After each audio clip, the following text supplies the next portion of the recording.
வணக்கம். வருடா வருடம் நவம்பர் மாதத்தோட கடைசி ஞாயிற்றுக்கிழமை அன்னைக்கு நம்ம உயர்நீதிமன்றத்தோட கதவுகள், வாயில்கள் எல்லாம் பூட்டப்படும். அந்த ஒரு நாளைக்கு யாராலையுமே உயர்நீதிமன்றத்துக்குள்ளே போக முடியாது. நீதிபதியாக இருந்தாலும் சரி, தலைமை நீதிபதியாக இருந்தாலும் சரி, எந்த வக்கீலாக இருந்தாலும் சரி, அந்த ஒரு நாளைக்கு 24 மணி நேரங்களுக்கு உயர்நீதிமன்றத்துக்கு யாருக்குமே அனுமதி கிடையாது. அது எதனால் அப்படிங்கிறது தான் நம்ம இன்றைக்கி எபிசோடில் பார்க்க போகிறோம். வாங்க, உயர்நீதிமன்றத்துடைய வரலாறு என்ன நடந்தது அப்படிங்கிறது பார்க்கலாம்.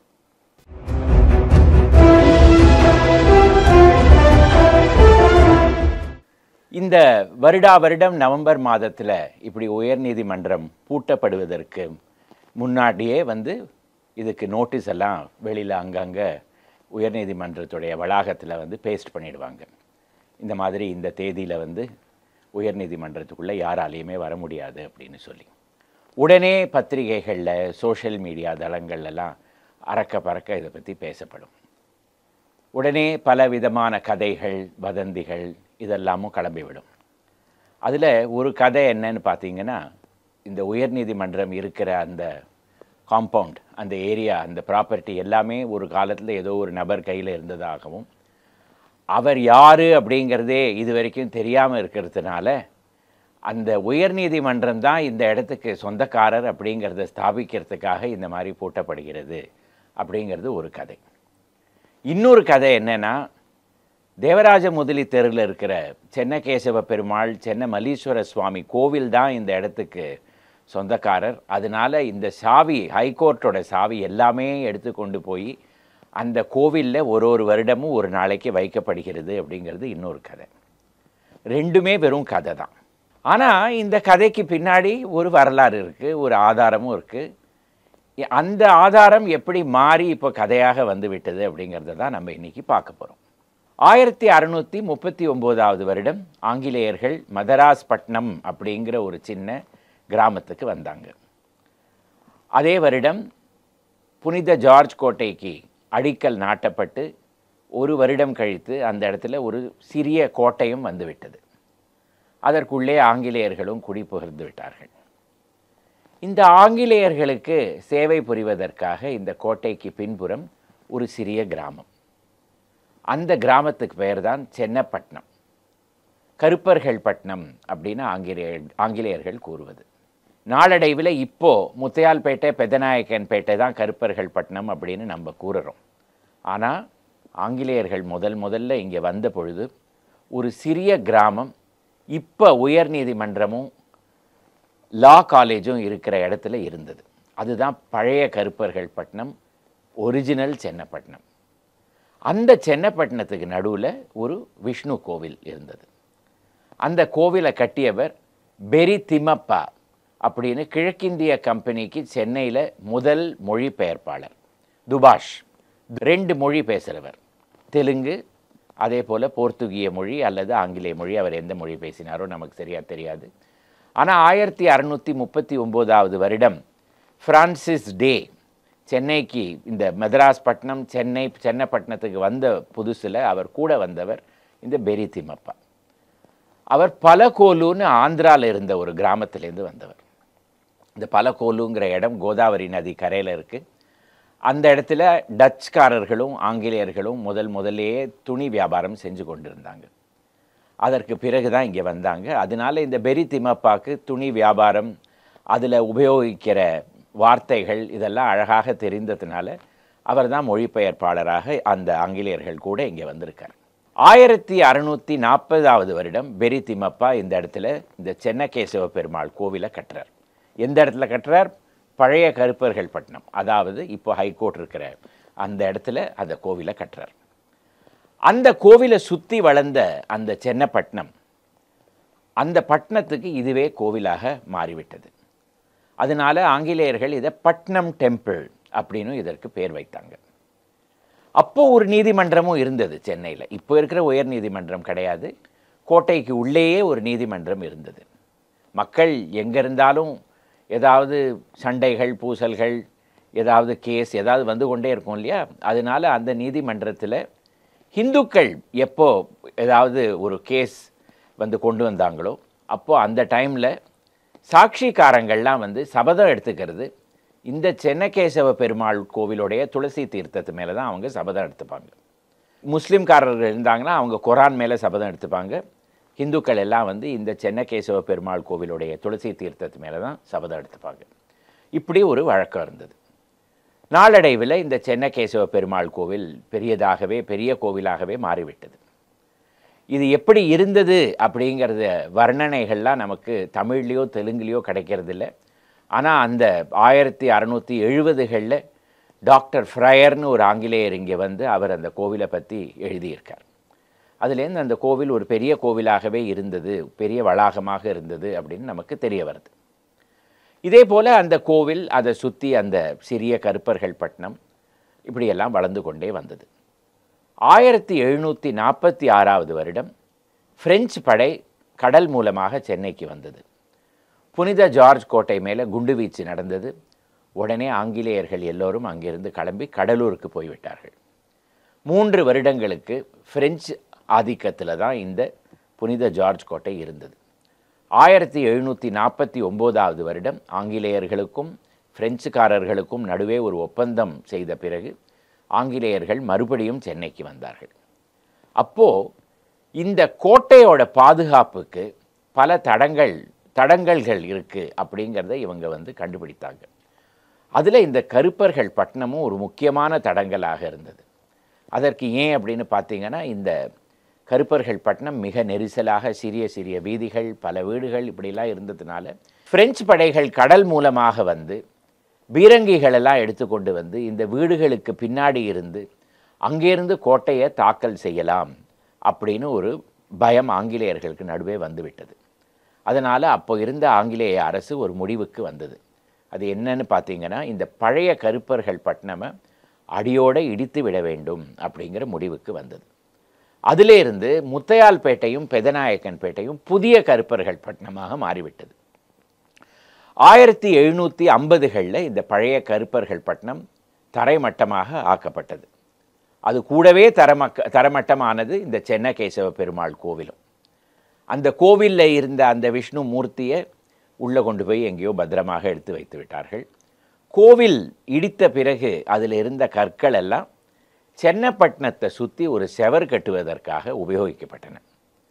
இப்போ கூட அந்த செவரில் ஒரே ஒரு எஞ்சி இருக்கிற ஒரு பகுதி ஓல்ட் ஜெயில் ரோட்டில் இருக்கிற மாடி பூங்கா. நீங்கள் அங்கே போய் இப்போ கூட அந்த செவரை பார்க்கலாம். எவ்வளவு பெரிய செவர் ஒரு காலத்தில் அப்போ இருந்த பழைய சென்னப்பட்டினத்தை சுற்றி எப்படி இருந்தது அப்படிங்கிறத பார்க்குறதுக்கு நீங்கள் அங்கே போய் பார்க்கலாம். அது 1752 வருடம் இந்த கோவில் தரமட்டமாக்கப்பட்டது. அப்போது ஆங்கிலேயர்களுக்கு தோணியது, இந்த மாதிரி ஒரு கோவிலை இடித்து விட்டோமே, மக்கள் மனதில் வந்து இது ஒரு வருத்தத்தை கிளப்பி இருக்கும் அப்படிங்கிற ஒரு பயம் ஆங்கிலேயர்கள் மனதிலையும் வந்தது. அதனால் ஆங்கிலேயர்கள் என்ன செய்தார்கள், 25,000 சதுரடி தேவராஜ முதலி தெரு, கங்கு ராமையா தெரு, நைனியப்ப நாயக்கன் தெரு, சைனா பஜார் ரோடு, இந்த 4 ரோடுக்கும் நடுவில் 25,000 சதுரடியை சென்னை மக்களுக்கு அன்பளிப்பாக கொடுத்தாங்க. அந்த இடத்துல புதுசாக ஒரு கோவிலை கட்டிக்கணும் அப்படின்னு வேண்டுகோளும் வெளியிட்டாங்க. அந்த கோவிலை கட்டுவதற்கு சுமார் 15,000 பகோடா தேவைப்படும் அப்படின்னு ஒரு எஸ்டிமேட்டும் வந்தது. ஒரு பகோடாங்கிறது அந்த காலத்தில் இருந்த தங்க நாணயம். அந்த பகோடாக்கு 350 ரூபாய் அந்த காலத்தில். அவ்வளோ பணம் யார்கிட்டக்க இருக்கும்? அப்போது கம்பெனியே வந்து ஒரு 1200 பகோடா தன்னுடைய சார்பாக கொடுத்தது. அப்போது கம்பெனியில் பிகட் அப்படின்னு ஒரு கவர்னர் இருந்தார். அந்த கவர்னருக்கு துபாஷி, அதாவது மொழிபெயர்ப்பாளராக இருந்தவர் மணலி முத்துகிருஷ்ண முதலி. மணலி முத்துகிருஷ்ண முதலி அவர்கள் ஒரு பெரிய தனவந்தர். அவர் 5000 பகோடா தானமாக கொடுத்தார்.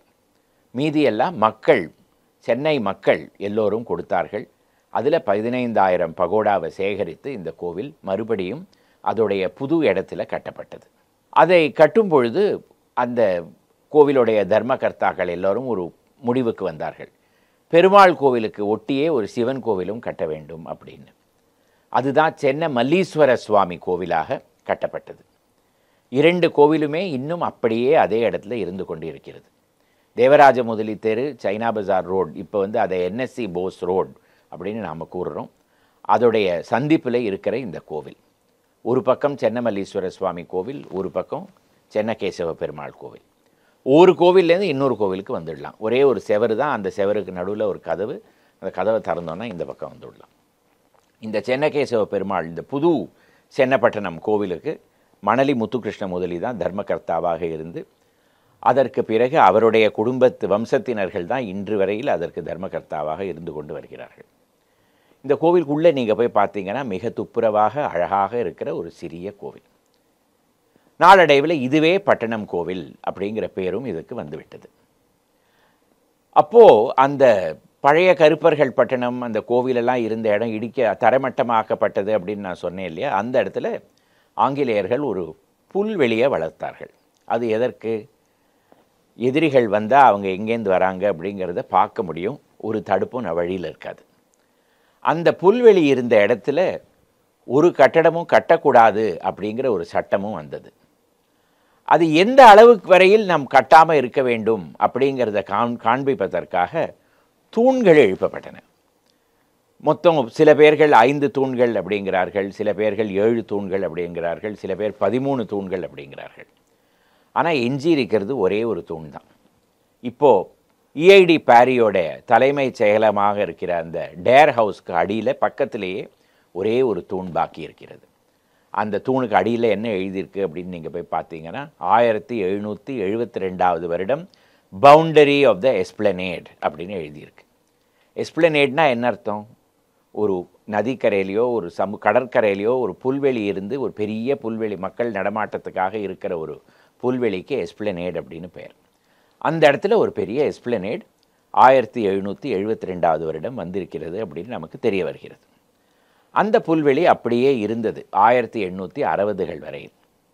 1862 வருடம் சென்னைக்கு உயர்நீதிமன்றம் வந்தது.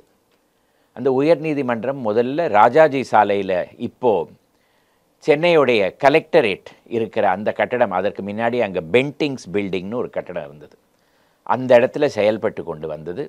அதற்கு பிறகு ஒரு புது உயர்நீதிமன்றம் அந்த பழைய புல்வெளியில் கட்டப்பட்டது. அதுலேருந்து நமக்கு என்ன தெரிய வருகிறது? சென்னகேசவ பெருமாள் கோவில் இருந்த அந்த இடத்துல பல நாட்கள் கழித்து உயர் நீதிமன்றம் கட்டப்பட்டது அப்படிங்கிறது தெரிய வருகிறது. ஆனால் இது ஒரு தனியார் சொத்தோ இல்லாட்டா அந்த கோவிலுக்கு சொத்தோ, இதெல்லாம் வெறும் கதை தான். ஆனால் இந்த கதைகளுக்கு ஆதாரமாக இருக்கிறது என்ன? அந்த கோவில் இருந்த இடத்துல உயர்நீதிமன்றம் கட்டப்பட்டது அப்படிங்கிறது தான் ஆதாரம். இந்த உயர்நீதிமன்றத்தில் அதே பழைய பழக்க வழக்கங்கள் பல நாளைக்கு இருந்தது. அது என்ன பழக்க வழக்கம்னு பார்த்தீங்கன்னா, கோர்ட்டில் ஏதாவது இந்து சாட்சி சொல்லணும்னா சென்னகேசவ பெருமாள் கோவிலுடைய துளசி தீர்த்தத்தில் தான் பல வருடங்கள் வரையில் சாட்சிகள் சபதம் எடுத்து கொண்டிருந்தார்கள். அவர்கள் சிவபக்தர்களாக இருந்தார்களானால் சென்னமல்லீஸ்வர சுவாமி கோவிலேருந்து விபூதி கொண்டு வரப்படும், அது மேலே அடித்து சத்தியம் செய்வார்கள். இப்படியெல்லாம் பழக்கம் இருந்தது. நாளடைவில் அந்த பழக்கங்கள்லாம் இப்போது இல்லை. ஆனால் இன்று வரையில் ஹைகோர்ட் வருடத்துக்கு ஒரு நாள் மூடப்படுகிறது. அது எதனால்? அந்த சொத்து பெரி திம்மப்பாவோட, அந்த கோவில் இருந்த இடம் பெரி திம்மப்பாவோட சொத்து அப்படிங்கிறதுக்காகவா, அல்லது ஒரு காலத்தில் அந்த இடத்துல சென்னகேசவ பெருமாள் கோவில் இருந்ததற்காகவா? இரண்டுமே கிடையாது. 100 வருடங்களுக்கு அது ஒரு திறந்த புல்வெளியாக இருந்தது.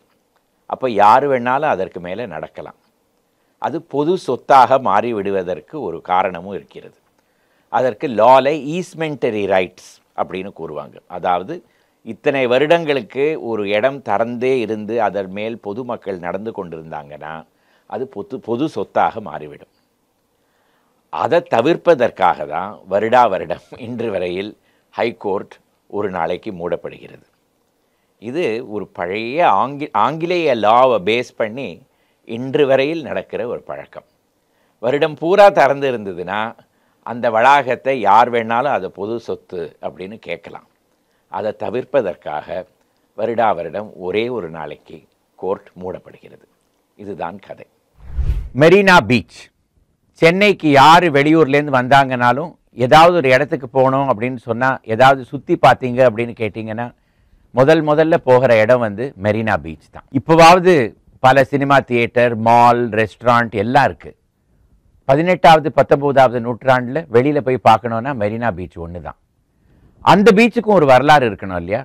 இன்னைக்கு அந்த வரலாறு நம்ம பார்க்கலாம். 1639வது வருடம் ஆங்கிலேயர்கள் இங்கு வந்தார்கள், கோட்டையை கட்டினார்கள், அதற்கு பிறகு இங்கு ஆட்சி செய்ய ஆரம்பித்தார்கள். இதெல்லாம் நமக்கு தெரிஞ்ச வரலாறு தான்.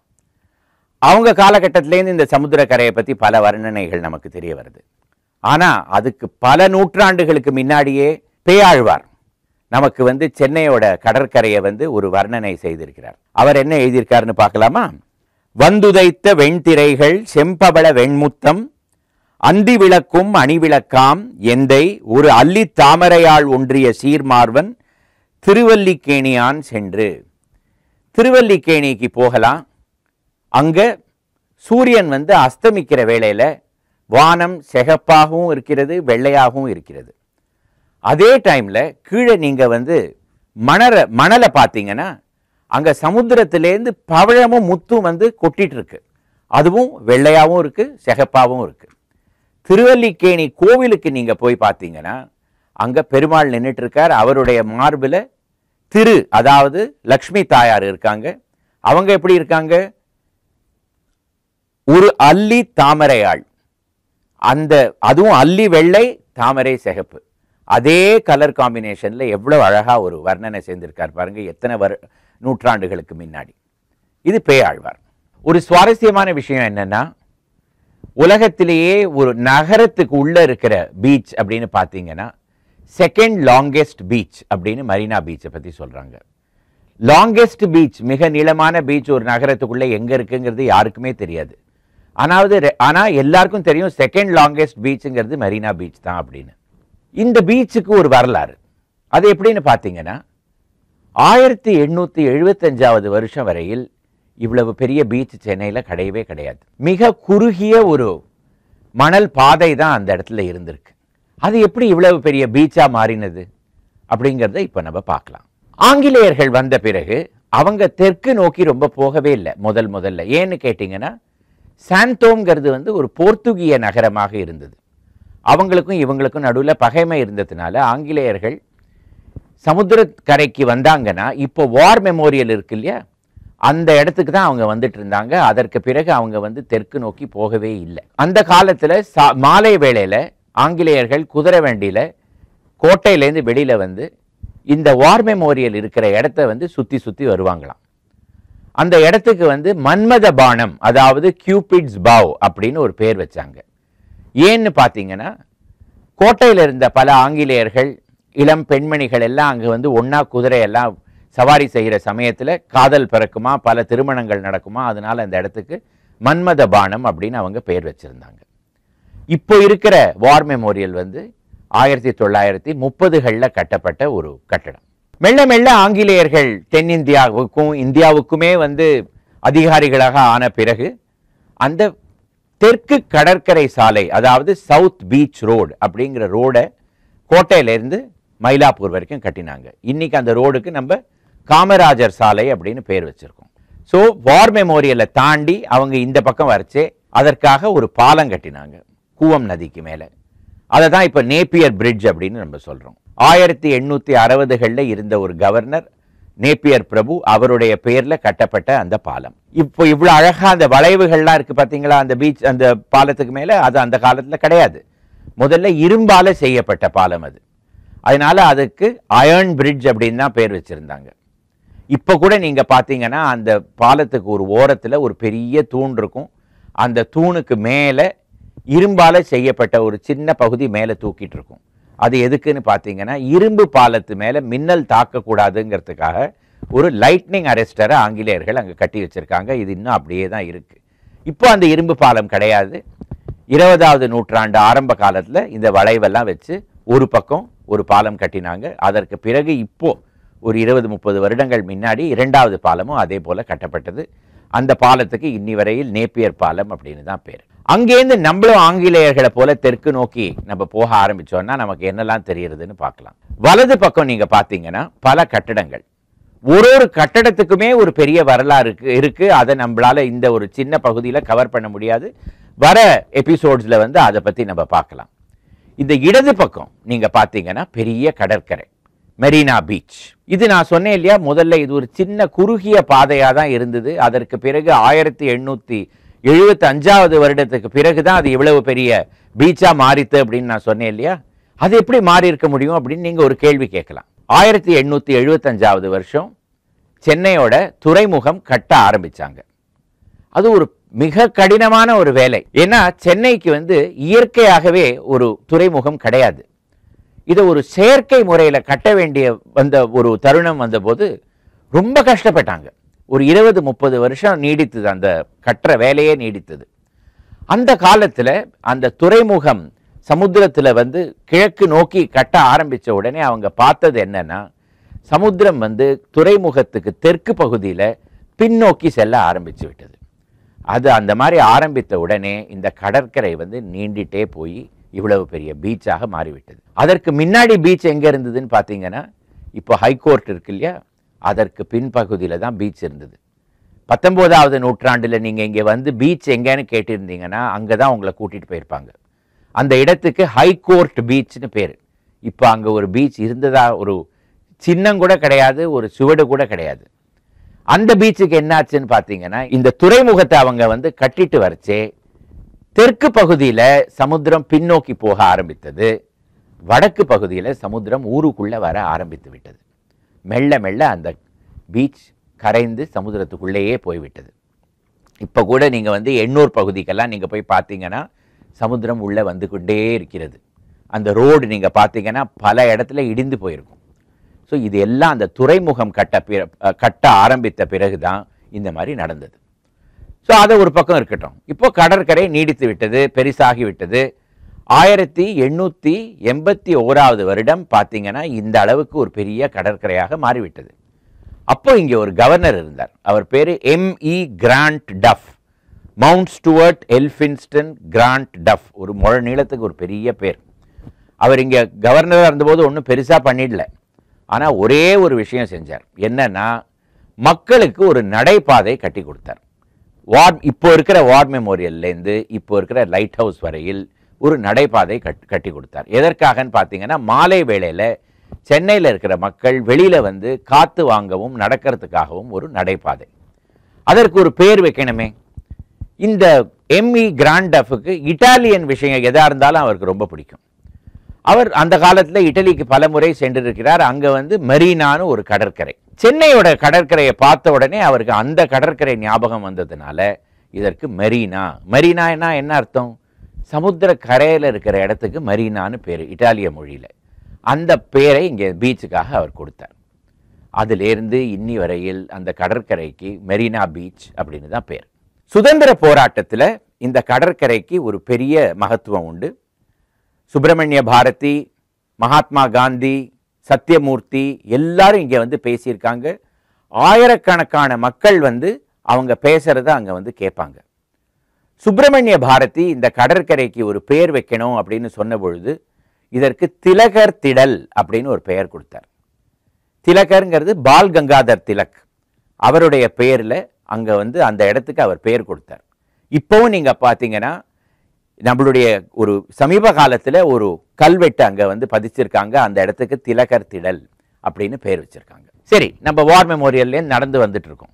இது பாலத்தை தாண்டிட்டோம், நேப்பியர் பாலத்தை தாண்டியாச்சு. நம்ம அதற்கு பிறகு நம்ம இடது பக்கம் என்ன பார்க்குறோம்? அண்ணா சமாதி, எம்ஜிஆர் சமாதி, அதெல்லாம் பார்க்குறோம். அதையும் தாண்டி வரும்பொழுது அங்கே என்ன இருக்கிறதுன்னு பார்த்தீங்கன்னா ஒரு நீச்சல் குளம் இருக்கிறது, மெரினா நீச்சல் குளம். அது எப்போ வந்தது? 2வது உலக போரும் பொழுது பல அமெரிக்க சிப்பாய்கள் இங்கே வந்த பொழுது அவங்களுக்கு ஒரு நீச்சல் குளம் இல்லாததுனால அரசாங்கமே கட்டிய ஒரு நீச்சல் குளம். அதுதான் இப்போவும் நீங்கள் அங்கே பார்க்கலாம். அதற்கு பிறகு நீங்கள் நடந்து வந்தீங்கன்னா பல சிலைகள். இந்த சிலைகள்லாம் நீங்கள் பார்த்தீங்கன்னா 2 சிலை முதல்ல இங்கே வந்தது எதுன்னு பார்த்தீங்கன்னா காந்தி சிலை, அதற்கு பிறகு லேபர் ஸ்டாச்சு, இந்த தொழிலாளிகள் சிலை அப்படின்னு சொல்லலாம். இந்த 2 ஸ்டாச்சுவும் யார் பண்ணினாங்கன்னு பார்த்தீங்கன்னா தேவி பிரசாத் ராய் சௌத்ரி. பெங்கால்லேருந்து இங்கு அரசு கலை கல்லூரி இருக்கு தெரியுமா, government college of fine arts, அதற்கு பிரின்சிபலாக இருந்தார். அவர் தான் இந்த 2 சிலையும் செதுக்கினார். முதல்ல மெரினா கடற்கரையில் வந்த 2 சிலை இதுதான் 1950களில். அந்த காந்தி சிலையை பார்த்து இது இவ்வளோ அழகாக பண்ணியிருக்காரே, ஒரு டாண்டி மார்ச்சுக்கு காந்தி போகிற மாதிரியே அவர் வந்து அதை செதுக்கியிருக்கார். அந்த சிலையை பார்த்துட்டு கல்கத்தா, பாம்பே இந்த 2 ஊர்லேயும் இதே மாதிரி சிலை இருக்கணும்னு சொல்லி அவரையே திரும்பி கூப்பிட்டு இதே மாதிரி இன்னும் 2 சிலை பண்ணி இப்போ கூட நீங்கள் கல்கத்தா, பாம்பேக்கு போனீங்கன்னா அங்கேயும் இதே சிலைகளை நீங்கள் பார்க்கலாம். இந்த லேபர் ஸ்டாச்சுங்கிறது அவர் கற்பனையில் எப்படி எழுந்ததுன்னு நீங்கள் பார்த்தீங்கன்னா, 2வது உலக போரும் பொழுது அமெரிக்க சிப்பாய்கள் ஜப்பானில் ஈவோ ஜிமாங்கிற ஒரு இடத்துல அவங்களுடைய கொடியை வந்து நிற்க வச்ச பொழுது அவங்க பட்ட பாடை வந்து அவர் ஒரு படத்தில் பார்த்துட்டு அதே போல இந்த சிலையை அவர் வந்து செதுக்கியிருக்கார். அதற்கு பிறகு அறிஞர் அண்ணா 1968வது வருடம் செகண்ட் வேர்ல்டு தமிழ் கான்ஃபரன்ஸ், 2வது உலக தமிழ் மாநாடு நடத்தின பொழுது அவருடைய ஆணையில் வந்து பல சிலைகள் இங்கே வந்தன. எல்லாமே தமிழ் மொழிக்கு ஒரு தீமேட்டிக் கனெக்ஷன் இருக்கிற ஸ்டாச்சூஸ். நீங்கள் பார்த்தீங்கன்னா யாரெல்லாம் அங்கே இருக்காங்கன்னு பாருங்க. கம்பர் இருக்கார், இளங்கோ அடிகள் இருக்கார், ஔவை இருக்காங்க, பாரதியார், பாரதிதாசன், அதற்கு பிறகு கண்ணகி, இவங்க எல்லாருக்கும் அங்கே சிலை. அதே மாதிரி வெளிநாட்டு தமிழ் ஸ்காலர்ஸ் பெஸ்டி, அதாவது வீரமாமுனிவர், கால்ட்வெல், ஜியு போப், இவங்களுக்கெல்லாம் அங்கே சிலை இருக்கு. அதற்கு பிறகு 1970களில் காமராஜருக்கு ஒரு சிலையும் நேதாஜி சுபாஷ் சந்திர போஸ்க்கு ஒரு சிலையும் அங்கே வந்தது. இதெல்லாம் தான் அங்கே இருக்கிற சிலைகள். கடைசியாக நீங்கள் மெரினா பீச்சோட எண்டுக்கு வந்தீங்கன்னா அங்கே என்ன இருக்குன்னு பார்த்தீங்கன்னா லைட் ஹவுஸ், சென்னையோட கலங்கரை விளக்கம். இது சென்னையோட 4வது கலங்கரை விளக்கம். மீதியெல்லாம் எங்கே இருக்குது, அதுக்கு ஒரு தனி எபிசோடுக்கு நம்ம வந்து பார்க்கலாம். 1950கள் 60கள் 70கள்லாம் பார்த்தீங்கன்னா நிறைய சினிமா ஷூட்டிங் இந்த மெரினா பீச்சில் நடந்திருக்கு. இப்போ கூட நீங்கள் யூடியூப்பில் போய் சில பழைய பாட்டெல்லாம் எடுத்து பார்த்தீங்கன்னா இந்த காட்சியெல்லாம் நீங்கள் பார்க்கலாம். அப்போது இந்த மெரினா பீச் எப்படி இருந்தது, இப்போ எப்படி இருக்குங்கிறதையும் நீங்கள் பார்க்கலாம்.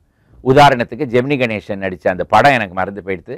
ஆனால் மனிதன் என்பவன் தெய்வமாகலாம் அந்த பாட்டு அங்கே தான் எடுத்திருக்காங்க. அதே போல் காதலிக்க நேரமில்லையில் என்ன பார்வை உந்தன் பார்வை அந்த பாட்டத்தோட ஷூட்டிங் அங்கே தான், அந்த பாட்டோட ஷூட்டிங் அங்கே தான் நடந்திருக்கு. அதே மாதிரி அன்னைங்கிற படத்தில் அழகிய மிதிலை நகரினிலே யாருக்கு ஜானகி காத்திருந்தாள், இதெல்லாமும் அங்கே தான். ரொம்ப சுவாரஸ்யமான இடம் இந்த மெரினா பீச். அங்கே அப்படியே நடந்துகிட்டே போய் ஒரு தேங்காய், மாங்காய், பட்டாணி சுண்டல் வாங்கி சாப்பிட்றது, அப்படியே அந்த சமுத்திர கரையில் போய் நின்று கொஞ்ச நேரம் அந்த தண்ணியில் காலை வைக்கிறது, திரும்பி வருது, இது எல்லாம் நமக்கு ஒரு பெரிய டானிக். இவ்வளவு பெரிய ஒரு இடம் நம்ம சென்னையில் இருக்கிறதுங்கிறது நமக்கு எவ்வளவு பெரிய வரப்பிரசாதம் இல்லையா? வாங்க மெரினாவை போய் பார்த்துட்டு வரலாம். கலைஞர் திரு மு கருணாநிதி அவர்களுக்கு பேனா வடிவில் ஒரு சின்னம் மெரினா பீச்சில் எழுப்பணுமா வேண்டாமா அப்படின்னு ஒரு பெரிய சர்ச்சை நடந்துட்டுருக்கு. இந்த தருணத்தில் வந்து நம்ம மெரினா பீச்சில் இருக்கிற மீதி சிலைகள், அந்த சின்னங்கள், அதோட வரலாறுலாம் பார்க்கலாம். ஆனால் அதுக்கும் முன்னாடி ஒரு கேள்வி, முதல்ல யாருக்கு மெரினா பீச்சில் சிலை எழுப்பப்பட்டது அப்படின்னு ஒரு கேள்வி. அதுக்கு என்ன பதில் அப்படிங்கிறது தான் இன்றைக்கி எபிசோடில் நம்ம பார்க்க போகிறோம். முதல்ல ஒரு சிலை அந்த கடற்கரையில் எழுப்பப்பட்டதுன்னா அது வந்து மகாராணி விக்டோரியா அவர்களுக்கு 1887வது வருடம். அவங்க வந்து அரசாட்சிக்கு வந்து 50 வருடங்கள் முடிந்த பிறகு ஒரு சிலை இங்கிலாந்துலேருந்து கொண்டு வரப்பட்டு இங்கே நிறுவப்பட்டது. அப்போது சென்னை மாகாணத்துக்கே கவர்னராக இருந்த லார்ட் கானேமாரா அவர்கள் தான் அந்த சிலையை திறந்து வைத்தாராம். ஆனால் அந்த சிலையை செய்வதற்கான செலவெல்லாம் விசாகப்பட்டினமில் இருந்த ஒரு பெரிய ஜமீன்தார் ராஜா சர் கோடே நாராயண கஜபதி ராவ் அவர் தான் அந்த செலவெல்லாம் எடுத்து அந்த சிலையை வந்து இங்கிலாண்டில் ஒரு சிற்பியிடம் பணத்தை கொடுத்து அவர் அந்த சிலையை செதுக்க செய்து அந்த சிலையை இங்கே கொண்டு வந்து அரசாங்கத்துக்கு ஒப்படைத்தாராம். அந்த சிலை இப்போ கூட நீங்கள் பார்த்தீங்கன்னா சென்னை பல்கலைக்கழகத்து வாசலில் யூனிவர்சிட்டி செனட் ஹவுஸுக்கு வெளியில் இன்னும் அப்படியே இருந்துட்டு தான் இருக்குது. முதல்ல எந்த இந்தியருக்கு வந்து மெரினா பீச்சில் சிலை வச்சாங்க அப்படிங்கிறத பார்க்க வேண்டாமா? இப்போ நம்ம மெரினா பீச்சுக்கு போனோன்னா கடற்கரையை பார்க்குறோமோ இல்லையோ 2 பக்கமும் நிறைய சிலைகள் தான் நமக்கு தெரியும். முதல்ல எந்த சிலை வந்தது, அந்த சிலையை பற்றி நீங்கள் உங்களால் பார்க்கக்கூட முடியாது அந்த சிலையை. ஏன்னா நிறைய மரங்கள், அந்த மரங்களுக்கு பின்னாடி யூனிவர்சிட்டி செனட் ஹவுஸுக்கு வெளியில் இருக்கிற அந்த சிலை.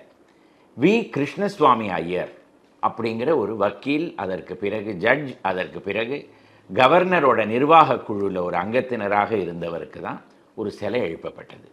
இந்த வி. கிருஷ்ணசுவாமி ஐயர் யார் அப்படிங்கிறத நம்ம தெரிஞ்சுக்கணும். 1863 வருடம் கும்பகோணம் பகுதியில் பிறந்தவர். அங்கேயே படித்து 1882 வருடம் சென்னைக்கு வந்து சென்னை சட்டக்கல்லூரியில் வந்து படித்து 1884 வருடம் வக்கீல் அப்படிங்கிற தொழில் நடத்துவதற்காக அந்த காலத்தில் ஒரு சனத் அப்படின்னு ஒன்று கொடுப்பாங்க. அப்படின்னா ஒரு பட்டம், ஒரு அனுமதி. அந்த அனுமதி பட்டத்தை வாங்கி வக்கீல் தொழிலை இறங்கினார். முதல்ல பார்த்தீங்கன்னா அவருக்கு ஒன்றும் அப்படி ஒரு பெரிய தொழில் நடக்கலை. ஆனால் 1888 வருடத்திலேருந்து சென்னை உயர்நீதிமன்றத்தோட மிக பிரபலமான வக்கீல், 4 வருடங்களில் ஒரு பெரிய பிரபலமான வக்கீலாக வந்துவிட்டார். அதனால் ஒரு ஏராளமாக பணமும் வந்தது. அந்த பணத்தை பல விஷயங்களில் நல்ல விஷயங்களில் செலவழித்தார். அதற்கு முன்னாடி அவர் வாதாடின ஒரு பெரிய பிரபலமான கேஸை பற்றி நம்ம தெரிஞ்சுக்கணும். 1888 வருடம் ஒரு பெரிய வக்கீலாக ஆகிவிட்டார் அப்படின்னு நான் சொன்னேன் இல்லையா. அதற்கு பிறகு இப்படியே வக்கீலாக படிப்படியாக உயர்ந்துட்டே வந்தார். 1906 வருடம் சென்னையில் ஆர்பத் நாட் அப்படின்னு ஒரு வங்கி இருந்தது. சென்னை மாகாணத்திலேயே மிக பிரபலமான வங்கி அதுதான், ஆர்பத் நாட் வங்கி. அது திடீர்னு அக்டோபர் மாதம் 1906 வருடம் திவாலாகிவிட்டது. பல ஆயிரக்கணக்கான சென்னை மாகாணத்து மக்கள் அதில் அவங்க பணத்தை சேமிப்பெல்லாம் அதில் வச்சுருந்தாங்க. அது எல்லாம் ராவோடராக காணாமல் போயிடுது. ஏன் சென்னை மாகாணத்து கவர்னர் சார் ஆர்தர் லாலி கூட அதில் பணம் போட்டு அவரும் வந்து அவருடைய பணத்தை தொலைத்து விட்டார். அப்போது அந்த வங்கியை நடத்தின சார் ஜார்ஜ் ஆர்பத் நாட் அப்படிங்கிறவரை கைது செய்து அவர் மேலே வழக்கு தொடுக்கப்பட்டது. ஆனால் அந்த காலத்தில் நீங்கள் பார்த்தீங்கன்னா எல்லா வியாபார நிறுவனங்களும் வந்து ஆங்கிலேயர்களால் நடத்தப்பட்ட நிறுவனங்கள் தான். அரசாங்கமும் ஆங்கிலேயர்கள் கையில் தான் இருந்தது. அதனால இந்த சார் ஜார்ஜ் கஃப் ஆர்பத் நாட்டுக்கு வந்து ஒரு பெரிய ஒரு தண்டனை வரக்கூடாது, அபராதம் வரக்கூடாது அப்படின்னு தான் அவங்க எல்லாரும் பார்த்துட்டு இருந்தாங்க. ஆனால் வழக்கு வந்ததோ ஒரு இந்திய ஜட்ஜ் நீதிபதி முன்னாடி தான் வந்தது. அவர் பேர் சார் எஸ். சுப்பிரமணிய ஐயர். அவர் முன்னிலையில் வழக்கு வந்த உடனே அந்த ஜார்ஜ் கஃப் ஆர்பத் நாட்டுடைய சார்பாக வாதாட வந்தவர் ஏர்ட்லி நார்டன் அப்படிங்கிற ஒரு ஆங்கிலேய வக்கீல். எழுத்த பக்கம், அதாவது பணம் தொலைத்தவர்கள் பங்கில் வந்து வாதாட வந்த பல இந்திய வக்கீல்கள் எல்லாம் இருந்தாங்க. அதில் வி. கிருஷ்ணசுவாமி ஐயரும் ஒரு வக்கீலாக தான் இருந்தார். ஏர்ட்லி நார்டன் ஒரு ரொம்ப புத்திசாலி. அவர் பார்த்த உடனே அவருக்கு தெரிஞ்செடுத்து இந்த வி. கிருஷ்ணசாமி ஐயர் இந்த வழக்கில் இருந்தார்னா நமக்கு வந்து வழக்கு நம்ம பக்கம் போகாது அப்படின்னு தெரிந்த உடனே இவர் வந்து பாரட் லா கிடையாது, அதாவது இங்கிலாந்தில் போய் அங்கே வக்கீல் படிப்பு படித்து திரும்பி வந்தால் தான் அதுக்கு வந்து பேரிஸ்டர் அப்படிங்கிற பட்டம் வரும். இங்கே படித்தவங்களுக்கெல்லாம் வக்கீல் அப்படிங்கிற பட்டம் தான். இப்பேற்பட்ட ஒரு வழக்கை வந்து ஒரு பேரிஸ்டர் தான் வாதாடணும், ஒரு வக்கீல் வாதாடக்கூடாது அப்படின்னு ஒரு எதிர்ப்பை வந்து ஏர்ட்லி நார்டன் நீதிபதி முன்னாடி எழுப்பினார். உடனே வி. கிருஷ்ணசாமி ஐயர் என்ன செஞ்சார்னா அவருடைய வக்கீல் கவுனை கழட்டி சேர் மேலே வச்சு, நான் வந்து ஒரு வக்கீலாக இங்கே வாதாட வரலை, பாதிக்கப்பட்டவனாக வாதாட வந்திருக்கேன். ஏன்னா என் பணமும் இந்த வங்கியில் இருந்தது, அதை நான் வந்து தொலைத்து விட்டேன் இந்த வங்கியில். அதனால் அந்த ஒரு பாதிக்கப்பட்டவனாக இங்கே வாதாட வந்திருக்கேன் அப்படின்னு சொன்ன உடனே நீதிபதி வந்து அவங்க வந்து வாதாடலாம் அப்படின்னு விட்டார். இந்த கேஸ் ஒரு 2 வருஷம் நீடித்து கடைசியில் சார் ஜார்ஜ் கஃப் ஆர்பத் நாட்டுக்கு ஒரு பெரிய தண்டனையும் வந்தது, அபராதமும் செலுத்த வேண்டி வந்தது. அப்போது வி. கிருஷ்ணசுவாமி ஐயர் என்ன யோஜனை செய்தார்னா, இத்தனை நாளாக ஆங்கிலேயர்களோட வங்கியில் நம்ம எல்லாரும் பணம் போட்டுட்டு தான் இருந்தோம், ஆனால் அந்த பணம் வந்து கடைசியில் வந்து நம்ம கைக்கு வரவே இல்லை. அதனால் ஏன் இந்தியர்களெல்லாம் சேர்ந்து ஒரு வங்கி ஆரம்பிக்கக்கூடாது அப்படின்னு சொல்லி 1906 வருடமே இந்தியன் பேங்க் அப்படின்னு ஒரு வங்கியை ஆரம்பித்தார். தென்னிந்தியாவிலேயே முதல்ல வந்து வங்கிகள்லாம் இந்தியர்கள் ஆரம்பித்த பொழுது இதுவும் ஒரு வங்கி, இந்தியன் பேங்க். இந்தியர்களால் ஆரம்பிக்கப்பட்டதுனால இந்தியன் பேங்க் இப்போவும் இருக்குது.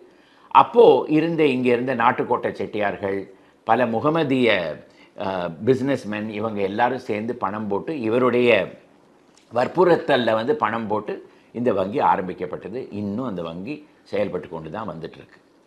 இவர் அந்த 1906 வருடம் இந்த ஆர்பத் நாட் கேஸில் வந்து இவர் வாதாடின உடனே இவர் ரொம்ப இதற்கு மேலே ஒரு வக்கீலே இல்லை அப்படிங்கிற ஒரு பெயரை இவர் அடைந்து விட்டார். அதனால் அவர் அத்தனை நாள் வந்து மயிலாப்பூரில் வந்து தெற்கு மாட வீதியில் இருந்த அவர் இருந்த வீட்டை விட்டு அதற்கு பிறகு லெஸ்டர்ச் ரோடு, அந்த காலத்தில் ஆங்கிலேயர்கள்லாம் தான் லெஸ்டர்ச் ரோட்டில் இருந்துட்டு இருந்தாங்க. முதல்ல ஒரு இந்திய வக்கீல் வந்து லெஸ்டர்ச் ரோட்டில் வீடு வாங்குறாருன்னா அது வந்து சர் வி பாஷ்யம் ஐயங்கார். இப்போ காமதேனு தியேட்டர் அப்படிங்கிற அந்த தியேட்டர் இருந்த அந்த இடத்துல தான் வி பாஷ்யம் ஐயங்காருடைய வீடு இருந்தது. அதற்கு பக்கத்திலேயே வி கிருஷ்ணசுவாமி ஐயர் தன்னுடைய வீடு, அதுக்கு ஆசிரமா அப்படின்னு பேர் கொடுத்து அங்கே கட்டி கொண்டார். இப்போ அந்த இடத்துல ஒரு தெரு இருக்குது, கிருஷ்ணசுவாமி அவென்யூன்னு. எங்கே ஒரு வீடு இருந்ததோ அங்கே இப்போ ஒரு தெரு, அங்கே பல அடுக்குமாடி கட்டடங்கள், பல வீடுகள் எல்லாம் அந்த தெருக்குள்ளேயே இருக்குது. வி கிருஷ்ணசுவாமி ஐயர் 1906 வருடத்திலேருந்து 1909 வருடம் வரையில் ஒரு மிக பிரபல வக்கீலாக செயல்பட்டு கொண்டு வந்தார். அந்த காலகட்டத்தில் அவர் வந்து பல தர்ம சிந்தனைகளில், அதாவது ஒரு பொது நலனுக்காக பல விஷயங்கள் செய்யணும்னு ஆசைப்பட்டு முதல்ல அவர் ஆரம்பித்தது என்னெல்லாம் நீங்கள் பார்த்தீங்கன்னா, முதல்ல சுப்பிரமணிய பாரதியோட பாட்டெல்லாம் அச்சேறினதே வந்து இவருடைய செலவில் தான். செந்தமிழ்நாடு என்னும் போதினிலே அப்படிங்கிற அந்த பாட்டை கேட்டுட்டு மிகவும் கவரப்பட்டு முதல்ல 3 சுப்பிரமணிய பாரதியோட பாடல்களை வந்து அச்சேற்றி புத்தக வடிவத்தில் வெளியில் கொண்டு வந்தது வி கிருஷ்ணசுவாமி ஐயர் அவர்கள் தான். அதற்கு பிறகு பார்த்தீங்கன்னா சம்ஸ்கிருத கல்லூரி, இப்போ மெட்ராஸ் சான்ஸ்கிரிட் காலேஜ்னு இப்போ கூட இருக்குது. இது அவர் பணத்தில் ஆரம்பிக்கப்பட்ட அந்த கல்லூரி தான். அதே போல் எல்லோரும் வந்து இந்த வெஸ்டர்ன் மெடிசின், அலோபதி பின்னாடி போகக்கூடாது, இந்திய ஆயுர்வேத முறையிலையும் வந்து சிகிச்சை எடுத்துக்கொள்ளலாம் அப்படிங்கிறதுக்காக வெங்கட்ரமணா ஆயுர்வேதா டிஸ்பென்சரி அப்படின்னு ஒன்று கச்சேரி ரோட்டில் ஆரம்பித்தார். அதே போல் ஆங்கிலேயர்களுக்கு மட்டும்தான் ஏன் கிளப் இருக்கணும், இந்தியர்களுக்கும் கிளப் இருக்கலாம்னு சொல்லி மயிலாப்பூர் கிளப் அப்படின்னு ஒரு கிளப் ஆரம்பித்தார். அதற்கு பக்கத்திலேயே மக்கள் எல்லோரும் புத்தகம் படிக்கணும் அப்படிங்கிறதுக்காக ரானடே பப்ளிக் லைப்ரரி அப்படின்னு ஒரு லைப்ரரியும் ஆரம்பித்தார். இப்படியெல்லாம் செய்து ஒரு மிக பிரபல வக்கீலாக இருந்த காலத்தில் 1909 வருடம் இவர் வந்து இவரை ஏன் உயர்நீதிமன்றத்தில் ஒரு நீதிபதியாக ஆக்கக்கூடாது அப்படின்னு ஒரு கேள்வி வந்தது. கவர்னர் உடனே மிக்க மகிழ்ச்சியுடன் இவருக்கு வந்து ஒரு உயர்நீதிமன்றத்தில் வந்து நீதிபதி பதவியும் கொடுத்தார்.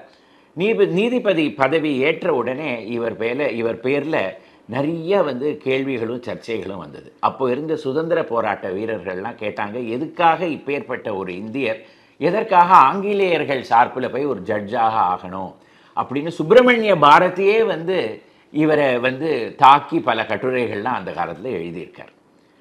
அதுக்கு உள்ள ஒரு காரணம் இருந்தது, இவருக்கு சர்க்கரை வியாதி வந்து விட்டது. அப்போ அவருக்கு என்ன வயது, 1863 வருடம் பிறந்தார்னா, நான் சொல்கிறது வந்து 1909 வருடம், 50 வயசு கூட ஆகலை இவருக்கு. அப்போ இவருக்கு சர்க்கரை வியாதி வந்து விட்டது. அதே போல் அதே வருடம் தான் இவருடைய மனைவியும் இறந்து விட்டார். ஒரு 6 சின்ன குழந்தைகள், அவங்களையெல்லாம் பார்த்துக்கணும். அப்போ வந்து வக்கீலாக இருந்தோன்னா இவங்களெல்லாம் பார்த்துக்க முடியாது, குடும்பத்தை நடத்த முடியாது அப்படிங்கிற ஒரு யோஜனையில் தான் இவர் வந்து நீதிபதியாக ஆயிருக்கக்கூடும். அதற்கு பிறகு இவர் 2 வருடம் சென்னை உயர்நீதிமன்றத்தில் நீதிபதியாகவும் இருந்தார். 1911 வருடம் கவர்னருடைய நிர்வாக குழு, அதாவது கவர்னர்ஸ் எக்ஸிக்யூட்டிவ் கவுன்சில், அதில் ஒரு அங்கத்தினராக இவர் பதவியேற்றார். அந்த வருடம் இவருக்கு அப்பொழுது 47 வயது தான். அப்போது லண்டனில் இருந்த 5ஆம் ஜார்ஜ் மன்னர் இந்தியாவுக்கு வருகிறார்.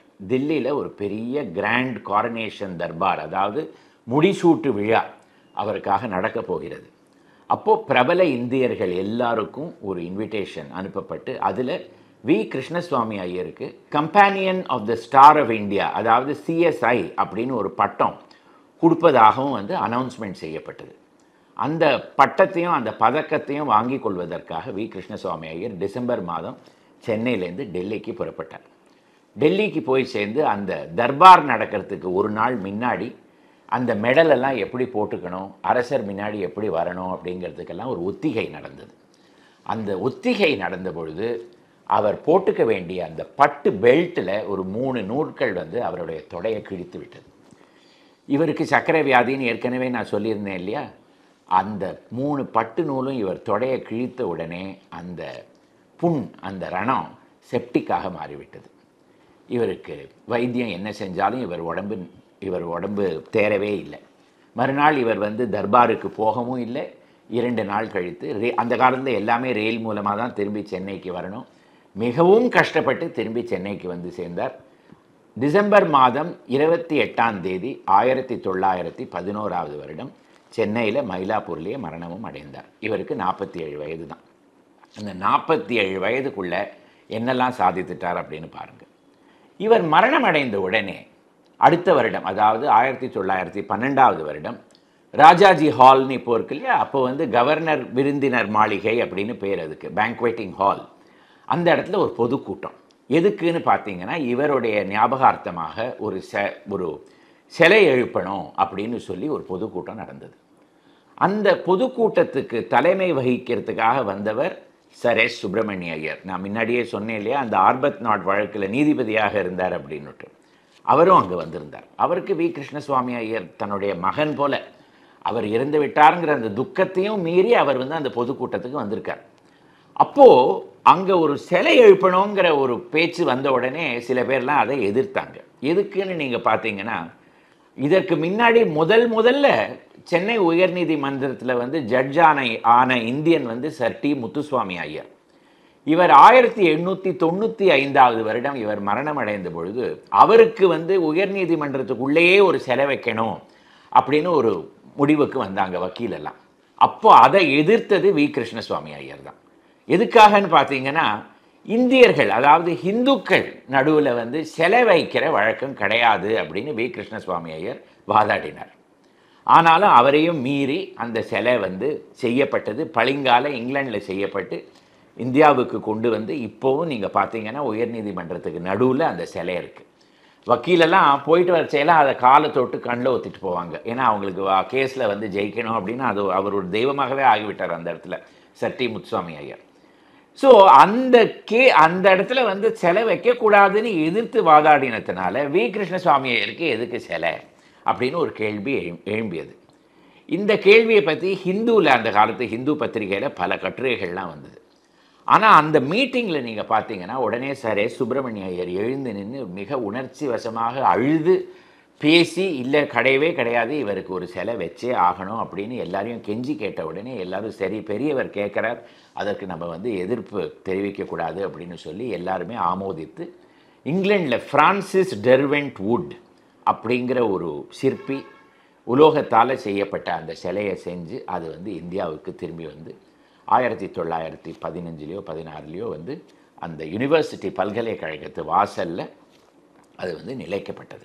எதற்காக யூனிவர்சிட்டி பல்கலைக்கழகத்து வாசலில் அதை கொண்டு வந்து வைத்தாங்க அப்படின்னு பார்த்தீங்கன்னா, வி கிருஷ்ணசுவாமி ஐயர் அந்த காலத்தில் யூனிவர்சிட்டி சிண்டிகேட், அதாவது யூனிவர்சிட்டியை நடத்தி கொண்டிருந்த குழுவில் ஒரு அங்கத்தினராகவும் இருந்தார். அதனால் அவருடைய சிலை அங்கே வந்து கொண்டு வைக்கப்பட்டது. 1935 எந்த வி சுப்பிரமணிய ஐயர் வந்து இவருக்கு ஒரு சிலை வைக்கணும்னு சொன்னாரோ அவருக்கும் ஒரு சிலை இவருக்கு பக்கத்திலேயே கொண்டு வந்து வைக்கப்பட்டது. 2 பேரும் இப்போவும் நீங்கள் பார்த்தீங்கன்னா பீச்சை பார்த்துட்டு தான் நின்றுட்டுருக்காங்க அந்த இடத்துல. அப்பேற்பட்ட மனிதருக்கு 1915 வந்து செய்யப்பட்ட அந்த சிலை.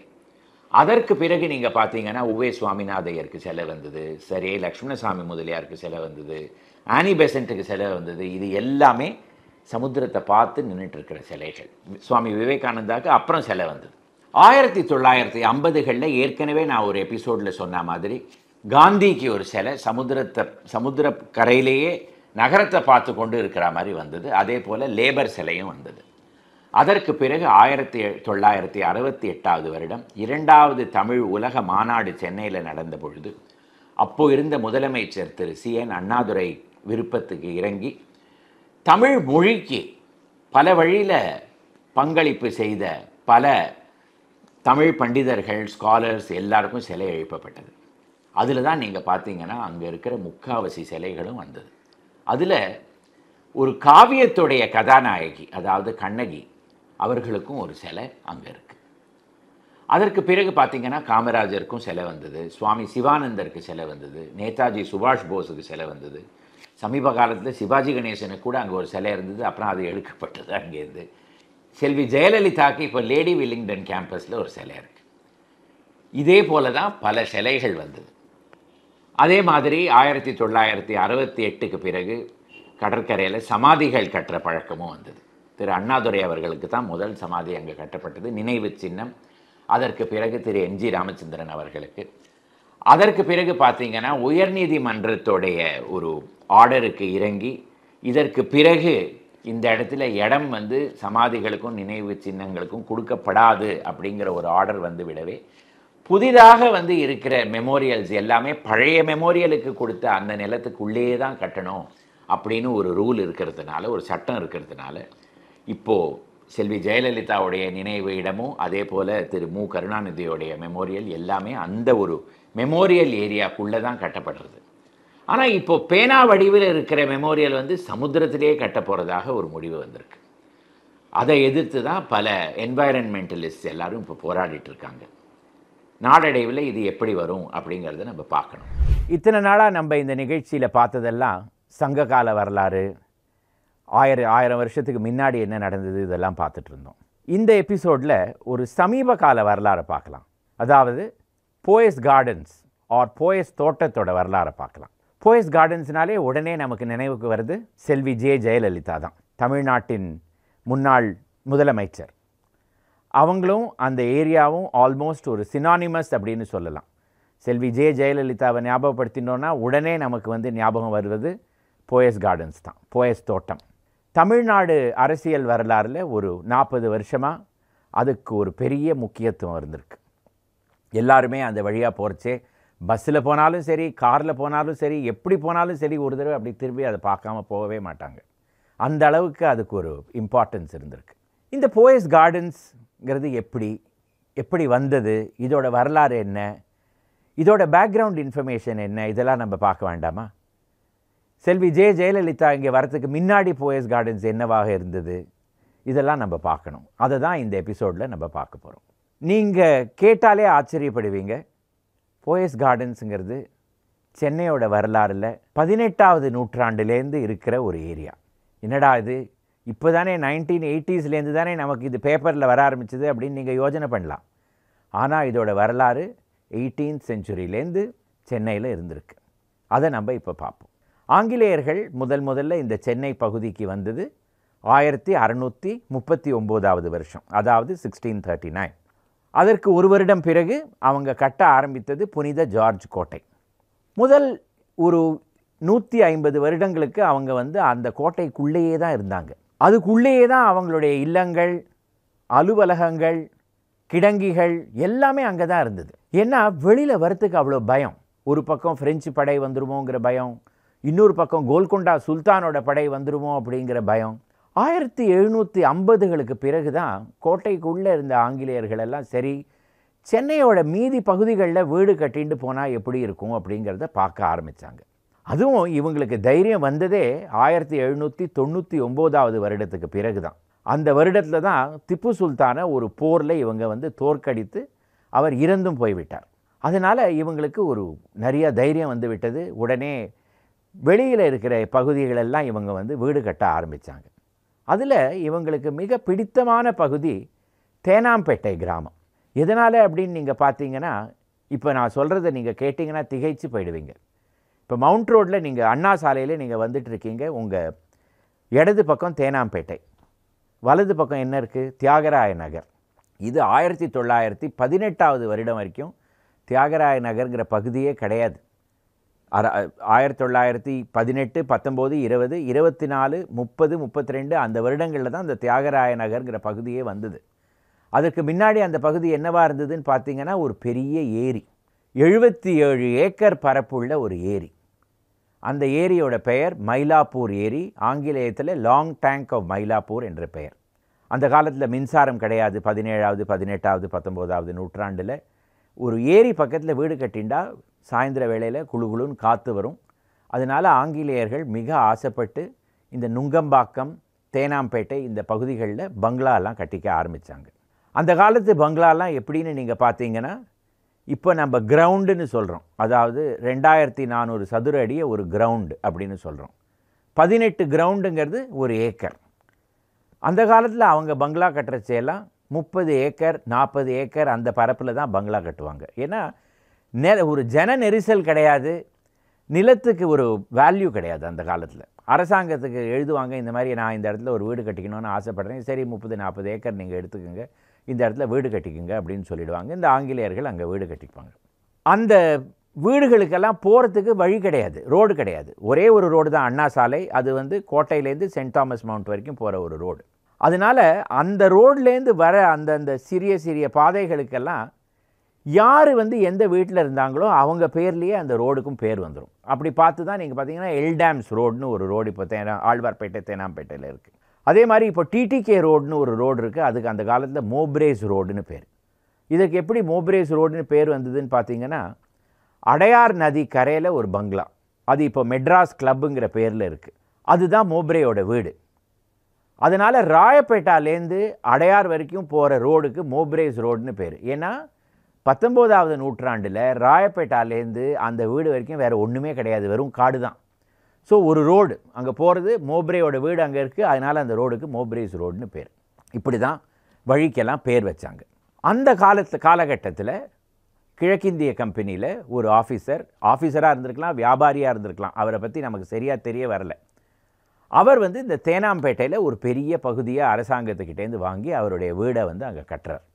அவர் பெயர் வந்து சில பேர் பாய் அப்படிங்கிறாங்க, POIS அப்படிங்கிறாங்க, சில பேர் POE அப்படிங்கிறாங்க, சில பேர் PUGH அதாவது பியூ, இந்த மாதிரி 3 ஸ்பெல்லிங் கொடுக்குறாங்க. அவருடைய தோட்டம் அங்கே இருந்து அதுக்குள்ளே அவருடைய பங்களா இருந்ததுனால அந்த இடத்துக்கு போஸ் கார்டன் அப்படி என்ற பெயர். இது எப்படி ஆங்கிலேயத்தில் வந்து ஸ்ரீராம்ஸ் ஹவுஸ் அப்படின்னு எழுதினோன்னா ஸ்ரீராம்னு போட்டு ஒரு அப்பாஸ்ட்ரஃபி போட்டு அதுக்கப்புறம் ஒரு எஸ் போடுவோம். அந்த மாதிரி இந்த POE'(S) கார்டன், போஸ் கார்டன்கிறது தான் நாளடைவில் அந்த அப்பாஸ்ட்ரஃபி காணாமல் போய் போயஸ் கார்டன் அப்படின்னு பேர் மாறிவிட்டது. இவர் வந்து 19ஆவது நூற்றாண்டு ஆரம்ப காலத்தில் அந்த இடத்துல ஒரு பெரிய வீடு கட்டிட்டு அங்கே இருந்திருக்காருன்னு நான் சொன்னேன். இவருடைய வெளியில் வர வழி, அவர் வீட்டுக்கு போகிற வழி எங்கேருந்து நீங்கள் பார்த்தீங்கன்னா மவுண்ட் ரோட்லேருந்து தான். இப்போவும் நீங்கள் வந்து தேனாம்பேட்டையில் வந்தீங்கன்னா ஒரு போஸ் ரோடுன்னு ஒரு ரோடு உள்ளே போகும், அதுதான் போயஸ் கார்டன்ஸுக்கு பழைய என்ட்ரன்ஸ். 1821ஆவது வருஷத்துலலாம் அந்த வழியாக தான் போயஸ் கார்டன்ஸுக்கு வர முடியுமே தவிர கெத்தீட்ரல் ரோடு வழியாக வரவே முடியாது. இந்த கெத்தீட்ரல் ரோடு எப்படி வந்தது அது அடுத்தது பார்ப்போம். ஸோ நான் சொன்னேன் இல்லையா, இந்த ஆங்கிலேயர்கள்லாம் முள்ளா கோட்டையிலேருந்து வெளியில் வந்து இந்த பகுதியில் வீடு கட்டிக்க ஆரம்பித்தாங்க அப்படின்னுட்டு. அவங்களுக்கு ஞாயிற்றுக்கிழமையான சர்ச்சுக்கு போனோம். அப்போ சர்ச்சு வந்து ஃபோர்ட்டில் தான் இருந்தது, செயின்ட் மேரிஸ் சர்ச் இந்த ஃபோர்ட்டுன்னு இன்னும் இருக்குது அந்த சர்ச். இப்போது ஞாயிற்றுக்கிழமை காலையில் வந்து யாராவது நம்மளை எழுப்பினா நமக்கு எவ்வளோ ஒரு எரிச்சல் வரும். முக்கால்வாசி பேரும் அதனால் சர்ச்சுக்கு போகிறதையே நிறுத்திட்டாங்க. ஏன்னா மவுண்ட் ரோட்லேருந்து யார் அவ்வளோ தூரம் அங்கே போய் கோட்டைக்குள்ளே போய் யார் சர்ச்சுக்கு போகிறது, போக மாட்டாங்க. அதனால் அப்போது அந்த காலத்தில் இருந்த பிஷப், அதாவது 19ஆவது நூற்றாண்டோட ஆரம்ப காலத்தில் இருந்த பிஷப் என்ன சொன்னாராம், அவங்க நம்ம சர்ச்சுக்கு வரலைன்னா நம்ம சர்ச்சையே அவங்க பகுதிக்கு எடுத்துகிட்டு போவோம் அப்படின்னு ஒரு டெசிஷன் எடுத்து ஒரு பெரிய கெத்தீட்ரலை கட்டுறதுக்கு அவங்க வந்து டிசைட் பண்ணினாங்க. அந்த கெத்தீட்ரல் தான் சென்ட் ஜார்ஜஸ் கெத்தீட்ரல், புனித ஜார்ஜ் கெத்தீட்ரல். 1815ஆவது ஆண்டு கட்டப்பட்டது. மவுண்ட் ரோட்லேருந்து அதற்கு வரும் வழி தான் கெத்தீட்ரல் ரோடு அப்படிங்கிற பெயர் கொடுத்தாங்க. அதற்கு பிறகு தான் கெத்தீட்ரல் ரோடு வந்தது. போயஸ் கார்டன்ஸ் ஆனால் கெத்தீட்ரல் ரோடை பார்த்து இல்லை, அது மவுண்ட் ரோடை பார்த்து இருந்தது. போயஸ் ரோடு வழியாக போயஸ் கார்டன்ஸுக்கு உள்ளே வரணும்.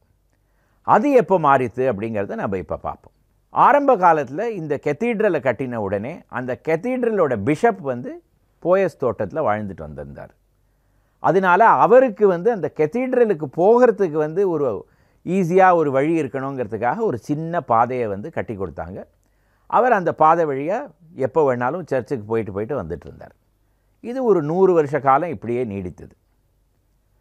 1921ஆவது ஆண்டு பின்னி அப்படிங்கிற நிறுவனம், நம்ம எல்லாருக்குமே பின்னிங்கிற பெயர் இன்னும் ஞாபகம் இருக்கும், ஆனால் அந்த கம்பெனி இப்போ இல்லை. இந்த கம்பெனி ஸ்தாபிக்கப்பட்ட ஆண்டு வந்து 1799ஆவது ஆண்டு. ஜான் பின்னி அப்படிங்கிறவர் லண்டன்லேருந்து வந்து இங்கே இந்த கம்பெனியை ஆரம்பித்தார். அவர் வந்து முதல்ல ஏற்றுமதி இறக்குமதி, அங்கேருந்து சரக்கெல்லாம் எடுத்துகிட்டு வந்து இங்கே விற்கிறது, இதுதான் அவருடைய தொழில். அவர் இருந்த இடம், அவருடைய வீடு எங்கே இருந்ததுன்னு நீங்கள் பார்த்தீங்கன்னா இப்போ கானிமாரா ஹோட்டல் இருக்கிற இடம் தான் அவரோட வீடாக இருந்தது. அதனால தான் அந்த கானிமாரா ஹோட்டலுக்கு போகிற ரோடுக்கு இன்னும் பின்னீஸ் ரோடு அப்படின்னு பெயர். இவருடைய அலுவலகம் எங்கே இருந்ததுன்னு பார்த்தீங்கன்னா ஆர்மீனியன் ஸ்ட்ரீட், அதாவது அரண்மனைக்கார தெருவில் பின்னியோட தலைமை செயலகம் இருந்தது. 1860களில் பின்னி கம்பெனி 2 பெரிய மில்லை புளியந்தோப்பில் ஆரம்பித்தாங்க. அதுதான் பக்கிங்ஹாம் மில், கர்நாடிக் மில், பின்னி மில்ஸ் அப்படின்னு பெயர். 20ஆவது நூற்றாண்டு ஆரம்ப காலத்தில் அது ஒரு பெரிய மில்லாக வந்து 25,000 பேர் அங்கே வேலை பண்ணிகிட்டு இருந்தாங்க. இப்போ நினச்சாலே நமக்கே ஒரு திகைப்பாக இருக்குது, அத்தனை பேர் அங்கே வேலை செஞ்சாங்களா புளியந்தோப்புலன்னுட்டு. இந்த கம்பெனியோட முக்கிய நிர்வாகர்கள், அதாவது மேனேஜிங் டைரக்டர், டைரக்டர்ஸ், இவங்களுக்கெல்லாம் வீடு கட்டி கொடுக்கணுமே, அது எங்கே கட்டுறது? ஆரம்ப காலத்தில் நுங்கம்பாக்கம் பகுதியில் அவங்களுக்கெல்லாம் வாடகைக்கு வீடு கொடுத்துருந்தாங்க. கல்லூரி சாலை, காலேஜ் ரோடுன்னு ஒரு ரோடு இருக்குது. அதோட முனையில் நீங்கள் பார்த்தீங்கன்னா குட் ஷெப்பர்டுன்னு ஒரு ஸ்கூல் இருக்குது. அந்த இடம்தான் முதல்ல பின்னியோட மேனேஜிங் டைரக்டரோட வீடாக இருந்தது. 1921 ஆண்டு அப்போ மேனேஜிங் டைரக்டராக இருந்த கென்னத் கேங்கிறவரை அந்த வீட்டில் ஒரு பாம்பு கடித்து அவர் இறந்து போயிடுறார். அதற்கு பிறகு பின்னி கம்பெனி வந்து இனிமேல் இந்த இடத்துல வீடு வச்சுக்க முடியாது, இதை வந்து பள்ளிக்கூடமாக நம்ம வந்து டொனேட் பண்ணிடலாம் அப்படின்னு சொல்லி அந்த இடத்த கொடுத்து இந்த போயஸ் தோட்டத்தை விலைக்கு வாங்குகிறாங்க. போயஸ் தோட்டத்தை விலைக்கு வாங்கி அதற்கு நடுவில் ஒரு பழைய பங்களா, முதல்ல அந்த பாய்ஸ் பியூ அவர் இருந்த அந்த பங்களா அப்படியே இருக்குது. அதோடைய பெயர் வாட்டர்டன் அப்படின்னு பெயர் அந்த பங்களாவுக்கு. அதை வந்து மேனேஜிங் டைரக்டரோட வீடாக வந்து மாற்றி அதை சுற்றி 4 பங்களா கட்டுறாங்க. இந்த பங்களாக்களோட பெயரெல்லாம் இன்னும் பதிவில் இருக்குது. ஹால்ஸ்பரோ, வெஸ்ட்போர்ன், ஹார்டன், கிரேஸ்டோக். இந்த 4 பங்களாவும் அந்த வாட்டர்டன்கிற பழைய பங்களாவை சுற்றி கட்டி கொடுக்குறாங்க. ஸோ 5 நிர்வாகஸ்தர்கள், அதாவது டைரக்டர்கள் இந்த இலாக்காவில் வந்து அவங்க வீடை வந்து கட்டி அங்கே வந்து இருக்க ஆரம்பிக்கிறாங்க. அதனால் இந்த பிஷப்புக்கு ஒரு சின்ன பாதை கட்டி கொடுத்துருந்தாங்கன்னு சொல்லியிருந்தேன் இல்லையா, அதுக்கு பின்னீஸ் ரோடு அப்படின்னு பெயர் வந்துடுறது. அதனால் சென்னையில் இன்னி வரைக்கும் 2 பின்னீஸ் ரோடு இருக்குது. ஒன்று கானிமாரா ஹோட்டல் போகிற வழி, இன்னொன்று போயஸ் கார்டன் போகிற வழி. இந்த இடத்துல தான் 1921 ஆண்டுலேருந்து 1959 ஆண்டு வரையில் பின்னி அண்ட் கம்பெனியோட டைரக்டர்களெல்லாம் வாழ்ந்து வந்துட்டு இருந்தாங்க. மொத்தம் அந்த பகுதியில் இருந்தது 5 பங்களா தான். எப்படி இருந்திருக்கும், எவ்வளோ மரம் இருந்திருக்கும், எவ்வளோ செடி இருந்திருக்கும், போகிறதுக்கே நமக்கு கொஞ்சம் பயமாக இருந்திருக்கும். அதற்கு பிறகு 1959, 60 பின்னி அண்ட் கம்பெனி என்ன பண்ணினாங்க, இந்த இடம் நமக்கு இனிமேல் சரிப்பட்டு வராது, இன்னும் ஒரு அழகான இடத்துக்கு நம்ம வீடை எல்லாம் மாற்றுவோம் அப்படின்னு சொல்லி அடையாரில் போட் கிளப் அப்படிங்கிற பகுதியை விலைக்கு வாங்கி அங்கே பங்களாலாம் கட்டிட்டு இந்த டைரக்டர்ஸ் எல்லாம் அங்கே போயிடுறாங்க. அதற்கு பிறகு இந்த பகுதியை விலைக்கு விற்றுடுறாங்க. இவங்க 1921 ஆண்டு இந்த பகுதிக்கு வரும்பொழுது இவங்க இந்த இடத்த வாங்கின விலை 2.5 லட்சம் ரூபாய். 1959 வருடம் இதை விற்கிறச்சே விலை 3.5 லட்சம் ரூபாய். 38 வருஷங்களில் அந்த நிலத்தோட விலை 1.5 லட்சம் ரூபாய் தான் ஏறி இருக்கு. இன்றைக்கி நீங்கள் வந்து அந்த மாதிரி விலையில் 1 இன்ச்சு கூட அந்த இடத்துல வாங்க முடியாது போயஸ் கார்டனில். 1960களில் யாரெல்லாம் வந்து இந்த இடத்த வாங்கினாங்களோ அவங்க வந்து அதை பிளாட் போட்டு விற்க ஆரம்பித்தாங்க. அதற்கு பிறகு தான் செல்வி ஜெயலலிதா அவங்கள போல பல செல்வந்தர்கள் அந்த ஏரியாவில் வந்து வீடெல்லாம் வாங்கி அவங்க இடத்த மனை வாங்கி அதற்கு பிறகு அவங்க பங்களாலாம் கட்ட ஆரம்பித்தாங்க. அதற்கு பிறகு திரு ரஜினிகாந்த் அவர்கள் அங்கு வந்தார்கள். இப்படி பல பெரும் புள்ளிகள், சென்னையின் பெரிய பல பெரும் புள்ளிகள் அங்கே வாழ்ந்து கொண்டிருக்கிறாங்க. அதனால் போயஸ் கார்டன் அப்படிங்கிறது ஒரு பெரிய பாஷ் ஏரியா அப்படின்னு அதற்கு ஒரு பெயர் வந்து விட்டது. இன்று நாம் அதற்குள் நடந்து செல்கிறோம், பார்க்கிறோம், எல்லாம் பண்ணுறோம் நமக்கு. ஆனால் இதோட வரலாறு 1821 ஆண்டுலேருந்து நடந்தது அப்படிங்கிறத நினச்சி பார்க்குறச்சே திகைப்பாக இருக்கு இல்லையா? சென்னையுடைய பழைய பகுதிகளுக்கெல்லாம் போனீங்கன்னா பல இடத்துல சிகப்பு கலர் கட்டடங்களை பார்க்கலாம். பெரும்பாலும் இந்த சிகப்பு கலர் கட்டடம் எல்லாமே அரசாங்கத்தை சேர்ந்ததாக தான் இருக்கும். அதுவும் இதில் முக்காவாசியும் இண்டோ சாரசெனிக் பாணி அப்படிங்கிற ஸ்டைலில் கட்டப்பட்ட கட்டிடங்கள். இந்த கட்டிடங்கள் யார் டிசைன் செய்தது, அவர் பெயர் என்ன, அவருடைய வாழ்க்கை வரலாறு என்ன, அதை தான் நம்ம இன்றைக்கி பார்க்க போகிறோம். 1760களில் முதல்ல ஆர்காட் நவாப் சென்னைக்கு வந்த உடனே அவருக்கு ஒரு அரண்மனை தயார் செய்யப்பட்டது. இதை நான் ஏற்கனவே ஒரு எபிசோடில் சொல்லியிருக்கேன். அதுதான் சேப்பாக் அரண்மனை. அந்த அரண்மனை தான் முதல்ல இண்டோ சாரசனிக் பாணியில் கட்டப்பட்டது. அது என்ன இண்டோ சாரசனிக் பாணி? அதில் இஸ்லாமியர்களுடைய ஸ்டைல், அதே போல் ஆங்கிலேயர்களுடைய காத்திக் ஸ்டைல் இரண்டும் கலந்து, அதுக்கு நடுவே ஹிந்துக்களுடைய கோவில்களெல்லாம் இருக்கிற அந்த செதுக்கப்பட்ட அந்த சிலைகள் எல்லாம் அதில் நடுவில் கொண்டு வருவது, இதுதான் இண்டோ சாரசனிக் பாணி. முதல்ல இதை நம்ம பார்க்கறது சேப்பாக் அரண்மனையில் தான். அதற்கு பிறகு 100 வருடங்களுக்கு இந்த ஸ்டைலில் ஒரு கட்டடமும் சென்னையில் கட்டப்படலை. ஆனால் 1857 வருடம் சென்னை பல்கலைக்கழகம் தொடக்கப்பட்ட உடனே அரசாங்கம் இந்த பல்கலைக்கழகத்துக்கு ஒரு கல்லூரி கட்டடமும் அதே போல் ஒரு பேரவை கட்டடம், அதாவது ஒரு செனட் ஹவுஸ், அதுவும் கட்டணும் அப்படிங்கிற ஒரு முடிவுக்கு வந்தது. இந்த 2 கட்டடங்களுக்கும் என்ன டிசைன், அந்த டிசைனை கட்டடக்கலை நிபுணர்களிடமிருந்து அந்த டிசைனை வரவேற்பதற்காக ஒரு போட்டியும் அறிவித்தது. அந்த போட்டியில் யாருடைய டிசைன் தேர்வு செய்யப்படுகிறதோ அவருக்கு அந்த காலத்தில், அதாவது 1857-58 வருடம் 3000 ரூபாய் சன்மானம் கொடுக்கப்படும் அப்படிங்கிற அறிவிப்பும் கொடுத்தது. அதில் அரசாங்கம் தேர்ந்தெடுத்த டிசைன் அந்த காலத்தில் வங்காள மாகாணத்தில் பொதுப்பணித்துறையில் பணிபுரிந்து கொண்டிருந்த இன்ஜினியர் ராபர்ட் ஃபெலோஸ் சிசம். இவர் ஸ்காட்லாண்டில் 1840 வருடம் பிறந்து, அவருடைய தகப்பனார் ஒரு ஓவியர். சிறு வயதிலேயே அவருடைய பெற்றோர்கள் இறந்து விட்டார்கள். ராபர்ட் சிசம் அனாதையாக இருந்து எப்படியோ தன்னுடைய பொறியியல் படிப்பை முடித்து கொண்டு அதற்கு பிறகு இந்தியாவில் வேலை தேடி வந்து வங்காள மாகாணத்தில் ஒரு என்ஜினியராக பணிபுரிந்து கொண்டிருந்தார். அவருடைய டிசைன் தேர்வு செய்யப்பட்ட உடனே அரசாங்கம் அவரை வங்காளத்திலிருந்து சென்னைக்கு இடம் மாற்றியது. டிரான்ஸ்ஃபர் செய்த பிறகு அவர் இங்கு வந்து சென்னை மாகாணத்துடைய கன்சல்டிங் ஆர்கிடெக்டாக மாறினார். முதலில் அவரும் இந்த இண்டோ சரசனிக் பாணியை பற்றி அவ்வளவாக கவலைப்படவே இல்லை. ஆரம்ப காலத்தில் அவரை பொதுப்பணித்துறைக்காக ஒரு கட்டடம் கட்ட வேண்டும் அப்படி என்று அரசாங்கம் நியமித்தது. அதுதான் இப்பொழுதும் நீங்கள் மெரினா பீச்சில் காண்கிற PWD பில்டிங். அதை அவருடைய தாய்நாடான ஸ்காட்லாண்டில் இருக்கிற கட்டடங்களுடைய பாணியிலேயே அவர் கட்டி முடித்தார். அதற்கு பிறகு 1860களில் மாகாண கல்லூரி, அதாவது இன்றைக்கு நம் பிரசிடென்சி கல்லூரி அப்படின்னு கூறுகிறோம், அந்த கட்டிடத்தை அவர் டிசைன் செய்தார். அதுவும் அவர் இண்டோ சாரசனிக் பாணியில் செய்யவில்லை, இட்டாலிய பாணியில் செய்து முடிவு கொடுத்தார். அதற்கு பிறகு செனட் கட்டடத்தில் வேலை ஆரம்பித்தார். செனட் கட்டடம் பிரசிடென்சி காலேஜுக்கு சற்று தொலைவில் அப்பாலாக இருக்கிறது. அதை முதலில் அவர் ஒரு கிரேக்க பாணியில் தான் ஆரம்பித்தார் என்று நமக்கு தெரிய வருகிறது. ஆனால் அந்த காலத்தில் சென்னையில் ஒரு கவர்னர் இருந்தார், லார்ட் நேப்பியர். அவர் சிசமை அழைத்து மதுரையில் திருமலை நாயக்கர் மஹால் அப்படி என்கிற ஒரு கட்டடம் இருக்கிறது, அது மிகவும் ஒரு மோசமான நிலையில் இருக்கிறது, அதை நீ போய் பார்த்து அதற்கு என்ன பணி செய்ய வேண்டும் என்று ஒரு முடிவுக்கு வா என்று அனுப்பி வைத்தார். சிசமுக்கு மதுரைக்கு போக வேண்டுமே என்று மிகவும் அலுப்பாக இருந்தது. திட்டிக்கொண்டே சென்றார் இங்கிருந்து. ஆனால் அந்த திருமலை நாயக்கர் மஹாலை கண்ட உடனே அவருக்கு ஏதோ அந்த இந்திய பாணி மேல் ஒரு பெரிய காதலே வந்துவிட்டது.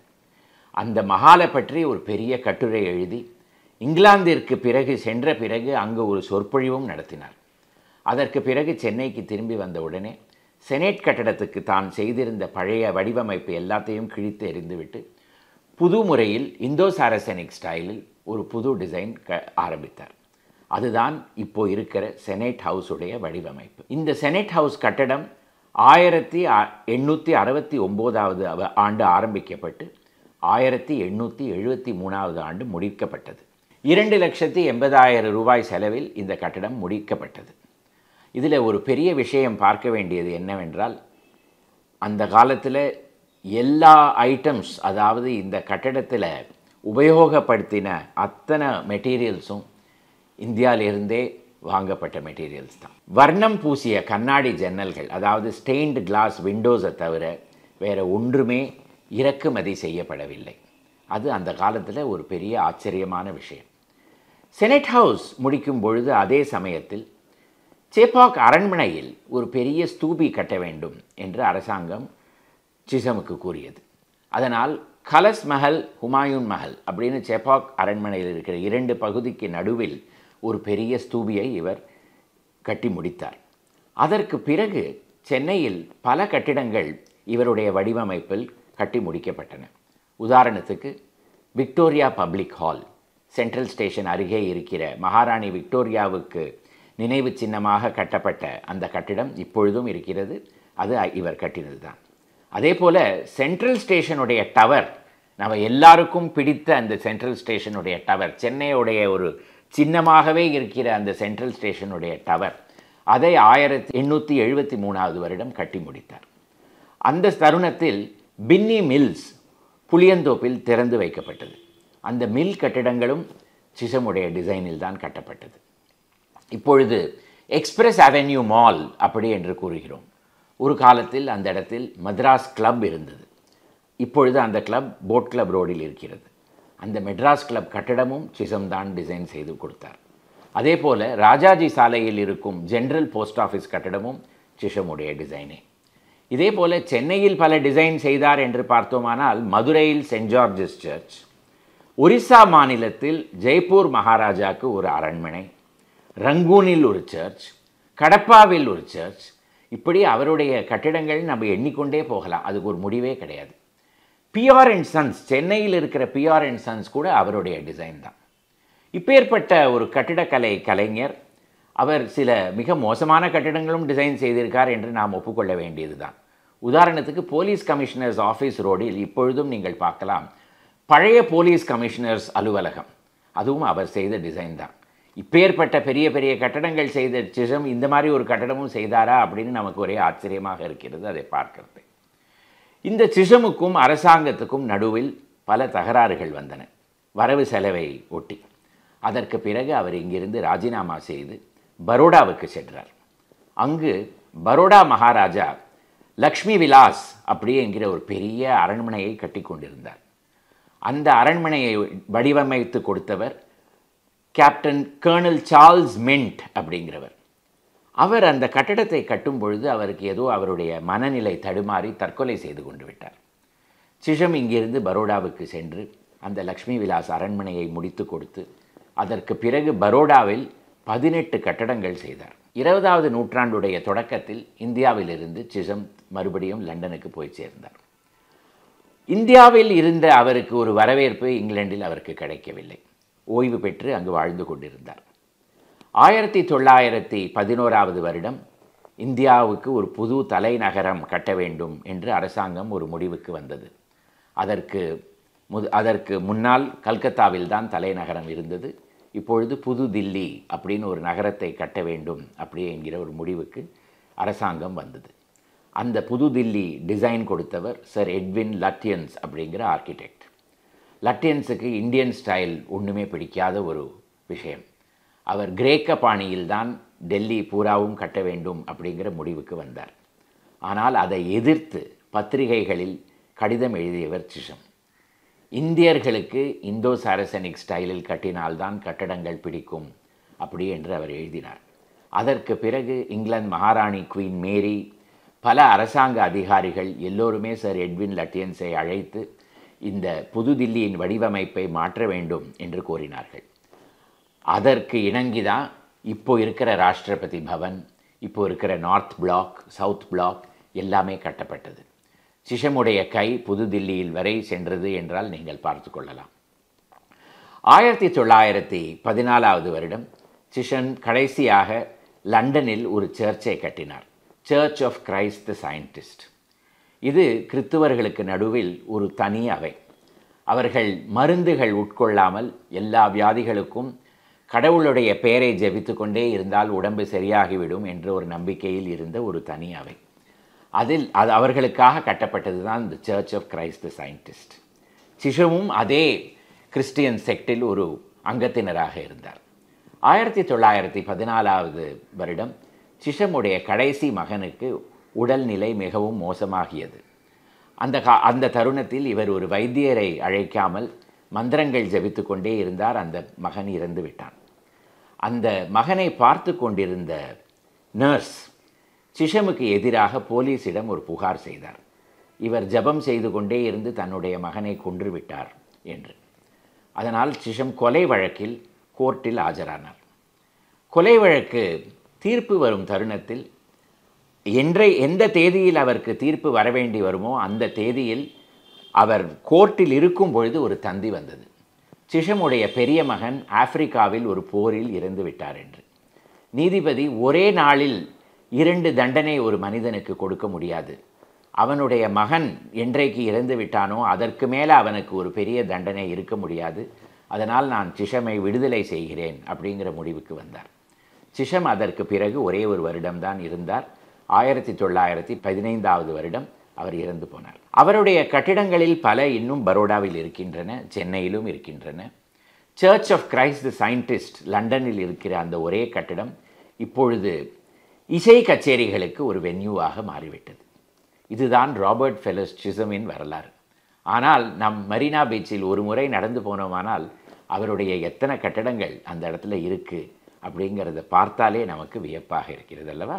சென்னையில் கெத்தீட்ரல் ரோட்டில் செம்மொழி பூங்கால ஒரு மலர்கள் கண்காட்சி நடந்து கொண்டிருக்கிறது. வெப் தளங்களில் மீடியாலெல்லாம் சென்னையுடைய முதல் ஃப்ளவர் ஷோ அப்படின்லாம் எழுதுகிறாங்க. அதை படித்தபோது எனக்கு சிரிப்பு தான் வந்தது. ஏன்னா 1835 வருடத்திலிருந்து சென்னையில் ஃப்ளவர் ஷோஸ் நடந்து கொண்டிருக்கேன். அது என்ன வரலாறு அப்படிங்கிறது தான் நம்ம இன்னைக்கு பார்க்க போகிறோம். 1835 வருடம் சென்னையில் அந்த காலத்தில் இருந்த ஆங்கிலேயர்கள் எல்லாம் ஒன்றாக சேர்ந்து ஒரு தோட்டக்கலை சமூகம் ஆரம்பிப்பதாக ஒரு முடிவுக்கு வந்தாங்க. அதோடைய பெயர் தான் ஹார்டிகல்ச்சரல் சொசைட்டி. அந்த சமூகத்தை தொடக்கி வைத்தவர் அந்த காலத்தில் சென்னையில் இருந்த ஒரு பிரபல தோட்டக்கலை நிபுணர் டாக்டர் ஒயிட் அப்படிங்கிறவர்.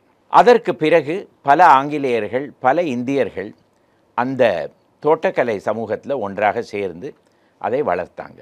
அரசாங்கம் 1835 வருடம் கெத்தீட்ரல் சர்ச்சுக்கு அருகே 22 ஏக்கர் நிலம் குத்தகைக்கு இந்த சமூகத்துக்கு கொடுத்தது. அந்த இடத்துல தான் ஹார்டிகல்ச்சரல் சொசைட்டி கார்டன்ஸ் அப்படின்னு ஒரு பெரிய தோட்டம் வளர்ந்தது. அதில் ஏராளமான மரங்கள், செடிகள், பூக்கள், அதற்கு நடுவே மிக அழகான ஒரு சிறிய பங்களா. அந்த பங்களாவில் தான் உரம் மற்றும் விதைகள், புத்தகங்கள் இதெல்லாம் விற்கப்படும். சிவகங்கா அரசர் அந்த காலத்தில் இந்த தோட்டக்கலை சமூகத்துக்கு பரிசாக கொடுத்த பங்களா அது. அவருடைய செலவில் கட்டப்பட்ட அந்த மிக அழகான பங்களா. அதை தவிர இந்த இடத்துல பல ஃபவுண்டன், பல நீர்வீழ்ச்சிகள் இதெல்லாம் இருந்திருக்கின்றது அப்படிங்கிறது புகைப்படத்திலேருந்து நமக்கு தெரிய வருகிறது. 1835 வருடமே முதல் மலர்கள் கண்காட்சி இதே இடத்தில் நடந்தது. அப்போது அந்த காலத்தில் இந்த ஹார்டிகல்ச்சரல் சொசைட்டி, அதற்கு பிறகு இதுக்கு அக்ரி ஹார்டிகல்ச்சரல் சொசைட்டி அப்படின்னு பெயரை மாற்றினாங்க. அதாவது வேளாண்மை மற்றும் தோட்டக்கலை சமூகம் அப்படின்னு இதற்கு பெயர் மாற்றப்பட்டது. இது ஒரு பெரிய தோட்டமாக, ஒரே தோட்டமாக இருந்தது. ஆனால் 1840-45 வருடம் அந்த தருணத்தில் இந்த இடத்துல ஒரு ரோடு வர வேண்டிய ஒரு நிபந்தனை வந்தது. அதுதான் இப்போ இருக்கிற கெத்தீட்ரல் ரோடு. அதனால் இந்த சமூகத்துடைய நிலம் 2 பகுதிகளாக ஆகிவிட்டது. மவுண்ட் ரோடுலேருந்து மயிலாப்பூருக்கு செல்லும் பொழுது இடது பக்கம் இருப்பது தான் அந்த சொசைட்டியோட ஹெட் குவார்ட்டர்ஸ், வலது பக்கம் இருப்பது தான் அதோடைய பூங்கா. அப்படி இருந்தது. இந்த மலர்கள் கண்காட்சி இந்த 2 பகுதிகளிலுமே நடக்கும். அந்த காலத்தில் கவர்னர் அவர்களே வந்து இதை திறந்து வைப்பார்கள். அவருடைய இது வருடம் பிப்ரவரி மாதம் நடக்கும். ஏன்னா அந்த டைமில் தான் மலர்கள்லாம் மெல்ல மெல்ல கொஞ்சம் கொஞ்சமாக பனிகாலம் முடிந்த பிறகு வெளியிலே வர ஆரம்பிக்கும். அதனால் அந்த டைமில் இந்த மலர்கள் கண்காட்சி நடக்கும். அப்போது அந்த காலத்தில் சென்னையில் பல பல பெரிய பங்களாக்கள் இருந்தன, பெரிய தோட்டங்கள் இருந்தன. அதே போல் அரசாங்க நிறுவனங்களுக்கும் பெரிய பெரிய தோட்டங்கள் எல்லாம் இருந்தன. அதனால் நம்ம அந்த ஃப்ளவர் ஷோவுடைய ரிப்போர்ட்டெல்லாம் படிக்கும் பொழுது நமக்கு தெரிய வருகிறது, கவர்னர் மாளிகை, அதாவது ஆளுநர் மாளிகையிலேருந்து நிறையா பூச்செடிகள் கொண்டு வரப்பட்டன. அதே போல் போலீஸ் டிபார்ட்மெண்ட்லேருந்து நிறைய பூச்செடிகள் வந்தன. தீயணைப்பு படையில் இடமிருந்து பூச்செடிகள் வந்தன. அப்புறம் தனியார் இல்லங்களிலிருந்தும் பல பூச்செடிகள்லாம் வந்து அதற்கு நடுவில் ஒரு போட்டி நடக்கும். யாருடைய பூக்கள் மிக அழகாக இருக்கிறது அப்படின்னு கூறி அவங்களுக்கு பதக்கம் எல்லாம் கொடுக்கப்படும். அதுவும் ஒரு பதக்கம் 2 பதக்கம் கிடையாது, 22, 25, 30 கேட்டகரியிலெல்லாம் பிரிக்கப்பட்டு அது எல்லாத்துலேயுமே போட்டி நடக்கும். இந்த 1835 வருடம் தொடக்கப்பட்ட அந்த ஃப்ளவர் ஷோ 1923-24 ஆண்டு வரையில் மிக விமர்சையாக இந்த கெத்தீட்ரல் தோட்டத்தில் நடந்தது என்று நமக்கு தெரிய வருகிறது. அதில் என்னெல்லாம் நடக்கும் அப்படின்னு ஒரு வர்ணனையில் என்ன போட்டிருக்காங்கன்னா, நடுவில் ஒரு பெரிய டென்ட் இருக்குமா. அந்த டென்ட்டில் மிகவும் அதிகமாக வெயில் தேவைப்படாத செடிகள் எல்லாம் வைக்கப்படுமா. அதை பார்க்குறதுக்கு மக்கள் வருவாங்களாம். உள்ளே வருவதற்கு ஒரு கட்டணமும் உண்டு. அதை கொடுத்து மக்கள் உள்ளே வந்து கொண்டிருந்தார்கள். அவர்களுக்கு ஒரு காதுக்கு ஒரு இசை கேட்பதற்காக கவர்னருடைய பேண்டு அந்த இடத்துல இசை வாசிக்குவான். அதே போல் Spencer and company, Oakes and company, இவங்க 2 பெயர்களும் அந்த காலத்தில் சுருட்டு சிகார் செய்து கொண்டிருந்தாங்க. அதுவும் அந்த டொபாக்கோ புகையிலையிலேருந்து தானே வருகிறது. அதுவும் ஒரு வேளாண்மை, அதே போல் ஒரு தோட்டக்கலையிலேருந்து வரும் ஒரு பொருள் அப்படிங்கிறதுனால சுருட்டை எப்படி சுருட்டுறது அப்படிங்கிறதுக்காக ஒரு டெமான்ஸ்ட்ரேஷனை அங்கேயே பண்ணுவாங்க. அதே போல் சென்னையில் இருந்த சில பால் பண்ணைகளிலிருந்துலாம் வெண்ணெய் எப்படி தயார் செய்வது அப்படிங்கிற டெமான்ஸ்ட்ரேஷன்லாம் இந்த இடத்துல நடக்குமா. இப்படியெல்லாம் மிக அழகாக நடந்து கொண்டு வந்திருந்தது அந்த காலத்தில் இந்த ஃப்ளவர் ஷோ, இந்த கண்காட்சி. இதை பற்றி லண்டனில் இருக்கிற பேப்பர்கள், அதே போல் இந்தியாவில் இருக்கிற பல பிற மாநிலங்கள்லேயும் அவங்களுடைய செய்தித்தாள்லாம் இதை பற்றி ரிப்போர்ட்லாம் வந்து கொண்டு இருந்தது. 1923 ஆண்டிலிருந்து சென்னையில் இந்த வேளாண்மை மற்றும் தோட்டக்கலை சமூகத்துடைய மலர் கண்காட்சியோட மிகப்பெரிய ஒரு கண்காட்சி தொடக்கப்பட்டது. அதுதான் சென்னை மாநகராட்சியோட கண்காட்சி. அது எங்கே நடந்தது? ரிப்பன் பில்டிங்க்கு பின்பக்கத்தில் பீப்புள்ஸ் பார்க்னு அந்த காலத்தில் 116 ஏக்கர் பரப்பில் ஒரு பெரிய தோட்டம், ஒரு பெரிய பூங்கா இருந்தது. அந்த பூங்காவில் ஒரு தனி பூங்கா, ஒரு சிறிய பூங்காவும் உண்டு. அதோடைய பெயர் மைலேடிஸ் கார்டன், எனது சீமாட்டியின் பூங்கா. அந்த மைலேடிஸ் கார்டன் அப்படிங்கிறது நகர தந்தை, அதாவது மேயருடைய பூங்கா அப்படி என்றும் சொல்லுவார்கள். அந்த காலத்தில் மேயர் அவருடைய தேநீர் பார்ட்டிகள், அதே போல் சென்னைக்கு அதாவது ஒரு பிரமுகர் வந்தார்னா அவருக்கு வரவேற்பு கொடுப்பதற்காக இது போல் சில நிகழ்ச்சிகள் எல்லாம் அந்த மைலேடிஸ் பூங்காவில் நடக்கும். அந்த மைலேடிஸ் பூங்கா இப்போவும் இருக்கிறது. அது எங்கே இருக்கிறது? நேரு ஸ்டேடியமுக்கு அருகே சிடென்ஹாம்ஸ் ரோடு, இப்பொழுது அதுக்கு ராஜா முத்தையா சாலை அப்படின்னு பெயர். அங்கே சென்றோமானால் இன்னும் மிக அழகாக இருக்கிற அந்த மைலேடிஸ் பூங்காவை பார்க்கலாம். அந்த மைலேடிஸ் பூங்காவில் மிக அழகான சிலைகள் எல்லாம் உண்டு. ஒன்று ஒரு பெண் பத்திரம் எழுதுவது போல, மற்றொன்று ஒரு பெண் 2 குழந்தைகளை கையில் தூக்கி கொண்டு இப்படி ஒரு எட்டி பார்ப்பதை போல. அதே போல கிரேக்க தேவதை ஃப்ளோரா, அதாவது கிரேக்க மரபில் பூக்களுக்கே தேவதையான ஒரு பெண், அவளுடைய சிலையும் உண்டு. அந்த ஃப்ளோராவை சுற்றி தான் மாநகராட்சியோட மலர் கண்காட்சி நடக்கும்.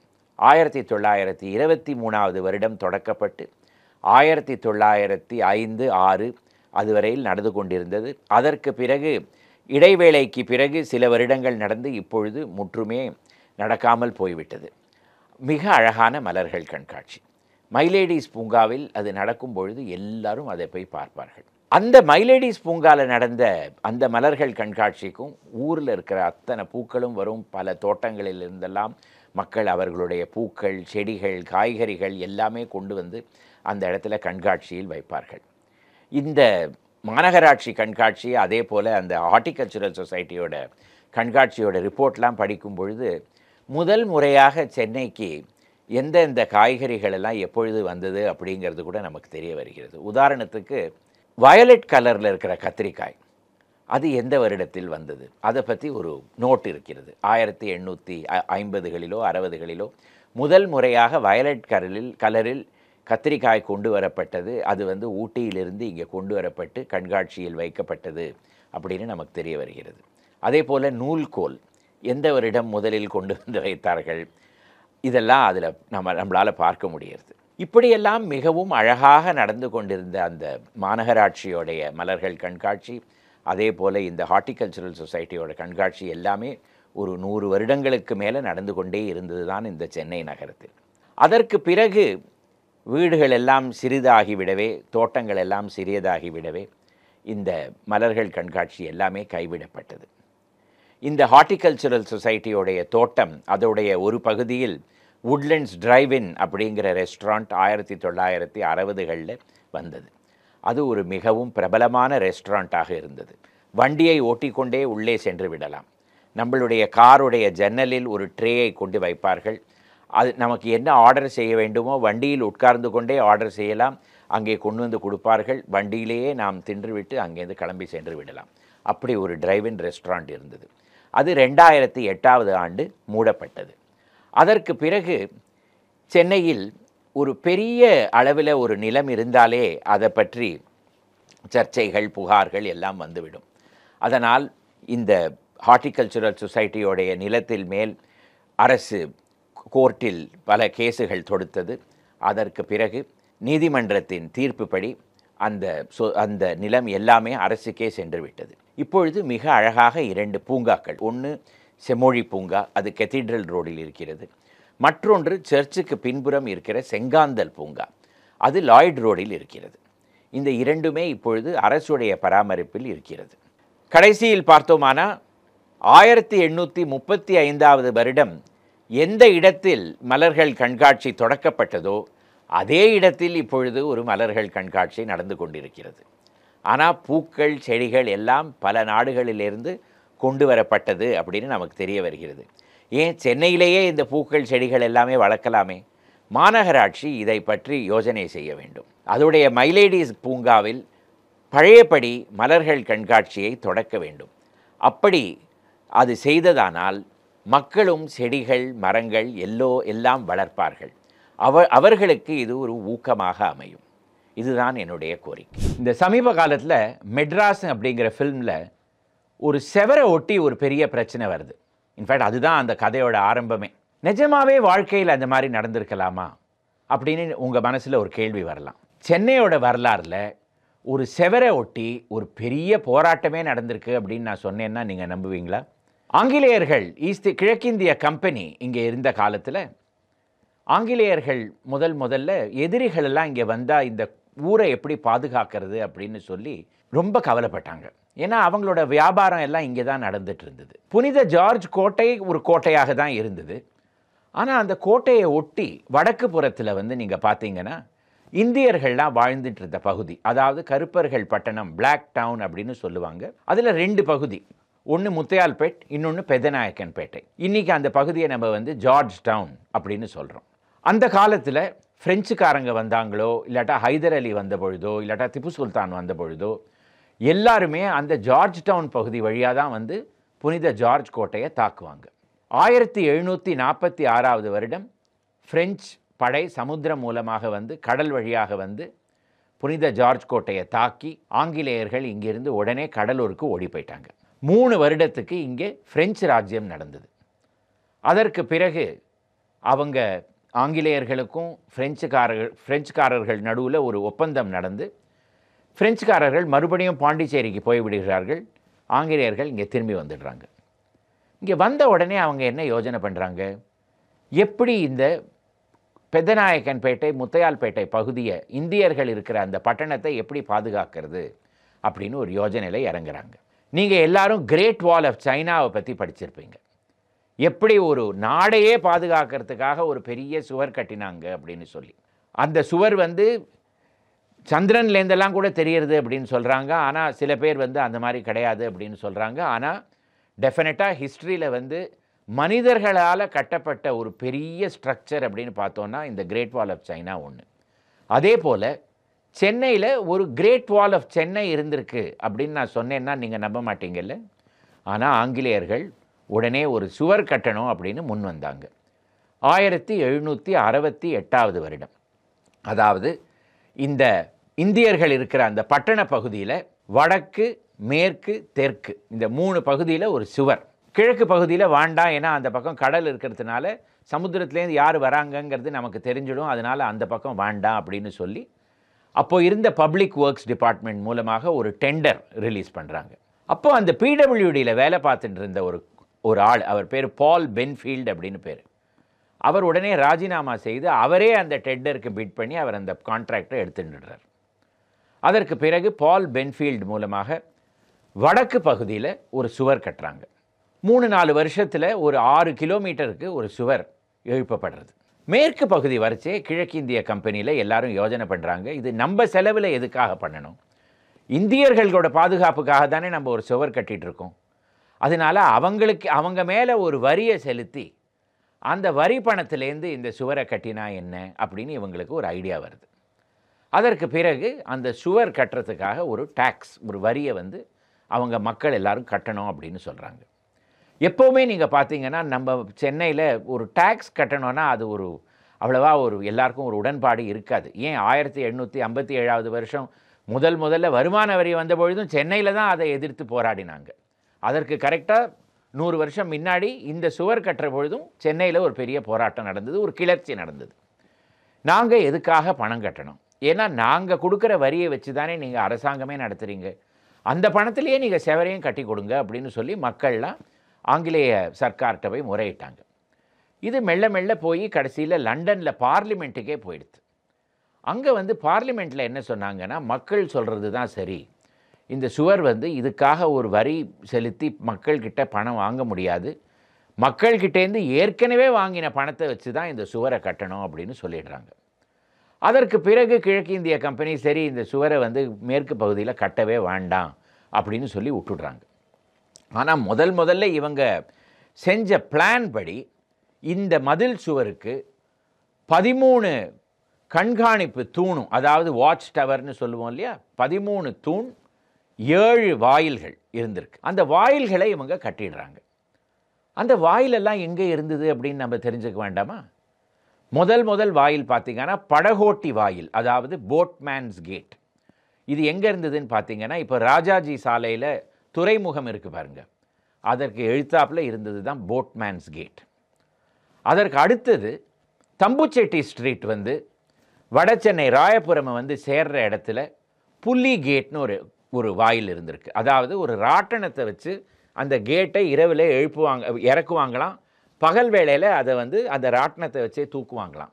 ஆங்கிலத்தில் ராட்டனத்துக்கு புள்ளி அப்படின்னு பேர். அதனால் அந்த வாயிலுக்கு புள்ளி கேட் அப்படின்னு பேர்.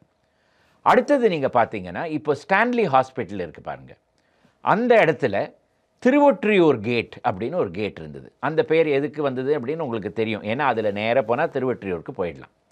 அதற்கு பிறகு தங்கசாலை தெரு, அது முடிகிற இடத்துல எர்ணாவூர் கேட், அதாவது எண்ணூர் கேட் அப்படின்னு ஒரு கேட் இருந்திருக்கு. இதெல்லாம் வடக்கு பகுதியில் இருந்த வாயில்கள். அதற்கு அடுத்தது மேற்கு பகுதிக்கு வந்தீங்கன்னா அங்கே என்னெல்லாம் கேட் இருந்ததுன்னு பார்க்கலாம். இது வரைக்கும் நம்ம பார்த்தது 4 கேட் நம்ம பார்த்துட்டோம். போட்மேன்ஸ் கேட், புள்ளி gate, Thiruvottiyur gate, Ennore gate. அடுத்தது மேற்கு பகுதியில் இருந்த கேட்ஸ் எல்லாம் என்னன்னு நம்ம பார்த்தோம்னா, ராசப்பச்செட்டி தெருவும் என்எஸ்சி போஸ் ரோடும் ஒன்றா சந்திக்கிற இடத்துல இருந்த கேட் தான் சக்லீஸ் கேட்டுன்னு பேர்.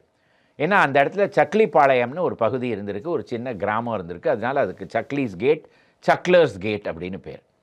அதே மாதிரி அண்ணா பிள்ளை தெருவும் என்எஸ்சி போஸ் ரோடும் சேர்ற இடத்துல ஒரு கேட் இருந்திருக்கு, அதுக்கு தான் எலிஃபெண்ட்ஸ் கேட் அப்படின்னு பேர். இன்னி வரையில் நீங்கள் அந்த பகுதிக்கு போனீங்கன்னா யானை கவுனி அப்படிங்கிற பேர் நீங்கள் டெஃபினட்டாக கேள்விப்படுவீங்க. எலிஃபெண்ட்ஸ் கேட்டுன்னு அது இங்கிலீஷில் எழுதுவாங்க. அதுக்கு ஏன் அந்த மாதிரி பேர் இருந்ததுன்னு பார்த்தீங்கன்னா, ஒரு மிக ஒசரமான கேட்டாக இருந்திருக்கு, அதில் ஒரு யானை வெளியில் போகலாம் உள்ளே வரலாம், அதனால தான் அந்த இடத்துக்கு எலிஃபெண்ட்ஸ் கேட் அப்படின்னு பேர். கடைசியில் 7வது கேட் இப்போ சென்ட்ரல் ஸ்டேஷன் இருக்கிற இடத்துல ஹாஸ்பிட்டல் கேட் அப்படிங்கிற பேரில் இருந்தது. அது ஏன்னு பார்த்தீங்கன்னா, அப்போவே அதற்கு எழுத்தாப்பில் ஜென்ரல் ஹாஸ்பிட்டல் வந்தாச்சு, அதனால் ஹாஸ்பிட்டலை ஃபேஸ் பண்ணி இருந்ததுனால அதுக்கு ஹாஸ்பிட்டல்ஸ் கேட் அப்படின்னு பேர். மொத்தம் 7 வாயில்கள், 13 கண்காணிப்பு தூண்கள், 6 கிலோமீட்டர் வடக்கு பகுதியில் இருந்த ஒரு செவர். இதுதான் சென்னையை பாதுகாக்கிறதுக்காக ஆங்கிலேயர்கள் கட்டின செவர். இந்த மேற்கு பகுதியை கட்டாமல் விட்டுட்டேன் அப்படின்னு சொன்னேன் இல்லையா, அதுக்காக ஒரு வரியும் வாங்கினாங்க அப்படின்னு சொன்னேன் இல்லையா, ஒரு வால் கட்டுறதுக்காக டேக்ஸ் வாங்கினதுனால அந்த ரோடுக்கு இன்னி வரையில் வால் டேக்ஸ் ரோடு அப்படின்னு பேர். இப்போது அஃப்கோர்ஸ் அதுக்கு பேர் மாறி வாவு சிதம்பரனார் சாலை அப்படின்னு பேர் வச்சுருக்காங்க. ஆனால் இன்னும் அந்த பகுதியில் இருக்கிற வயசானவங்களெல்லாம் கேட்டிங்கன்னா அவங்க வால் டேக்ஸ் ரோடு அப்படின்னு தான் சொல்லுவாங்க. அந்த தெருக்கு இன்னொரு பேரும் உண்டு, ஒற்றை வாடை தெரு அப்படின்னு சொல்லுவாங்க. அது ஏன்னு பார்த்தீங்கன்னா, மேற்கு பகுதியில் வீடே கட்ட மாட்டாங்க, ஏன்னா அந்த பக்கம் அந்த கோட்டை செவர் வரதுனால அந்த பக்கம் வீடு கட்ட முடியாதுன்னு சொல்லி எல்லாருமே கிழக்கு பகுதியில் தான் கட்டுவாங்க. ஒரு பக்கம்தான் வீடு கடைகள்லாம் இருந்ததுனால அதுக்கு ஒற்றை வாடை தெரு அப்படின்னு பேர். பிற்காலத்தில் அந்த இடத்துல ஒரு தியேட்டர் வந்தது, அதற்கு பெயர் ஒற்றை வாடை தியேட்டர் ஆர் வால்டாக்ஸ் தியேட்டர்னு பேர். அங்கே அந்த காலத்தில் பெரிய பெரிய நாடகங்கள்லாம் நடந்திருக்கு. MK Thyagaraja Bhagavathar, NS Krishnan, MR Radha, TA Mathuram, இவங்க எல்லாரும் அங்கே நாடகம் நடத்தியிருக்காங்க. இப்போ அந்த நாடக சாலை எங்கே இருக்குன்னு கூட யாராலையுமே கண்டுபிடிக்க முடியாது. சென்ட்ரல் ஸ்டேஷன் அந்த இடத்துக்கெல்லாம் வந்தாச்சு. 1772 வருடத்தோட அந்த செவர் கட்டுற வேலை நின்று போயிடுது. ஆனால் அந்த செவரோட பல பகுதிகள் பல வருஷங்களுக்கு இருந்தன. மெல்ல மெல்ல அந்த செவரை இடித்து அந்த இடத்துலலாம் வீடுகள்லாம் வர ஆரம்பித்து விட்டது. 1957 வருடம் காமராஜர் முதல் மந்திரியாக இருந்த காலத்தில் வடக்கு செவருடைய முக்காவாசி பகுதிகளும் இடிஞ்சு போன பிறகு ஒரே ஒரு பகுதி எஞ்சி இருந்தது. அதை பாதுகாக்கணும் அப்படின்னு காமராஜர் எண்ணி அதற்கு மேலே ஒரு பூங்காவை கட்டிவிட்டார். இப்போவும் அந்த இடத்துல நீங்கள் போய் பார்க்கலாம். அதுக்கு மாடி பூங்கா அப்படின்னு பேர். ஏன்னு பார்த்தீங்கன்னா, அந்த பழைய திருவொற்றியூர் கேட்டுன்னு ஒரு கேட் நான் சொன்னேன் இல்லையா, அந்த கேட் வழியாக உள்ளே போய் படி ஏறி நீங்கள் மேலே போனீங்கன்னா அங்கே வந்து ஒரு பெரிய பூங்கா. அந்த பூங்காவில் நின்று இந்த பக்கம் நீங்கள் பார்த்தீங்கன்னா அந்த செவர் எவ்வளவு விரிவாக இருந்திருக்கு அப்படின்னு உங்களுக்கு தெரிய வரலாம். அந்த செவரோட பிளானில் என்ன எழுதியிருக்காங்கன்னா, 4 பீரங்கிகள் ஒரே டைமில் போகிற அளவுக்கு பெரிய செவராக கட்டணும் அப்படின்னு அந்த கான்ட்ராக்டோட டெண்டரோட கான்ட்ராக்டில் எழுதியிருக்காங்க. அந்த இடத்துல போய் நின்று பார்த்தீங்கன்னா தான் அதோட விரிவு இன்னும் அப்படியே இருக்கிறது உங்களுக்கு தெரியும். அந்த பூங்கா இப்போவும் பச்சை பசையர்னு ரொம்ப அழகாக இருக்குது. அதுக்கு கீழே நீங்கள் எட்டி பார்த்தீங்கன்னா பழைய சுவர் இப்போவும் உங்களுக்கு தெரியும். அந்த வால்டாக்ஸ் ரோடும் இந்த பூங்காவும் 2 எஞ்சின சுவடுகள் தான் அந்த செவருக்கு. அதே போல் எழுத்தாப்பில் நீங்கள் பார்த்தீங்கன்னா நார்த் வால் ரோடு அப்படின்னு ஒரு சின்ன தெரு இன்னும் அப்படியே இருக்குது. அது எப்படி வந்தது? ஏன்னா அந்த செவரை ஒட்டி இருந்த தெருங்கிறதுனால அதுக்கு நார்த் வால் ரோடு அப்படின்னு பேர். அவ்வளவுதான் சென்னையோட செவரோட கதை.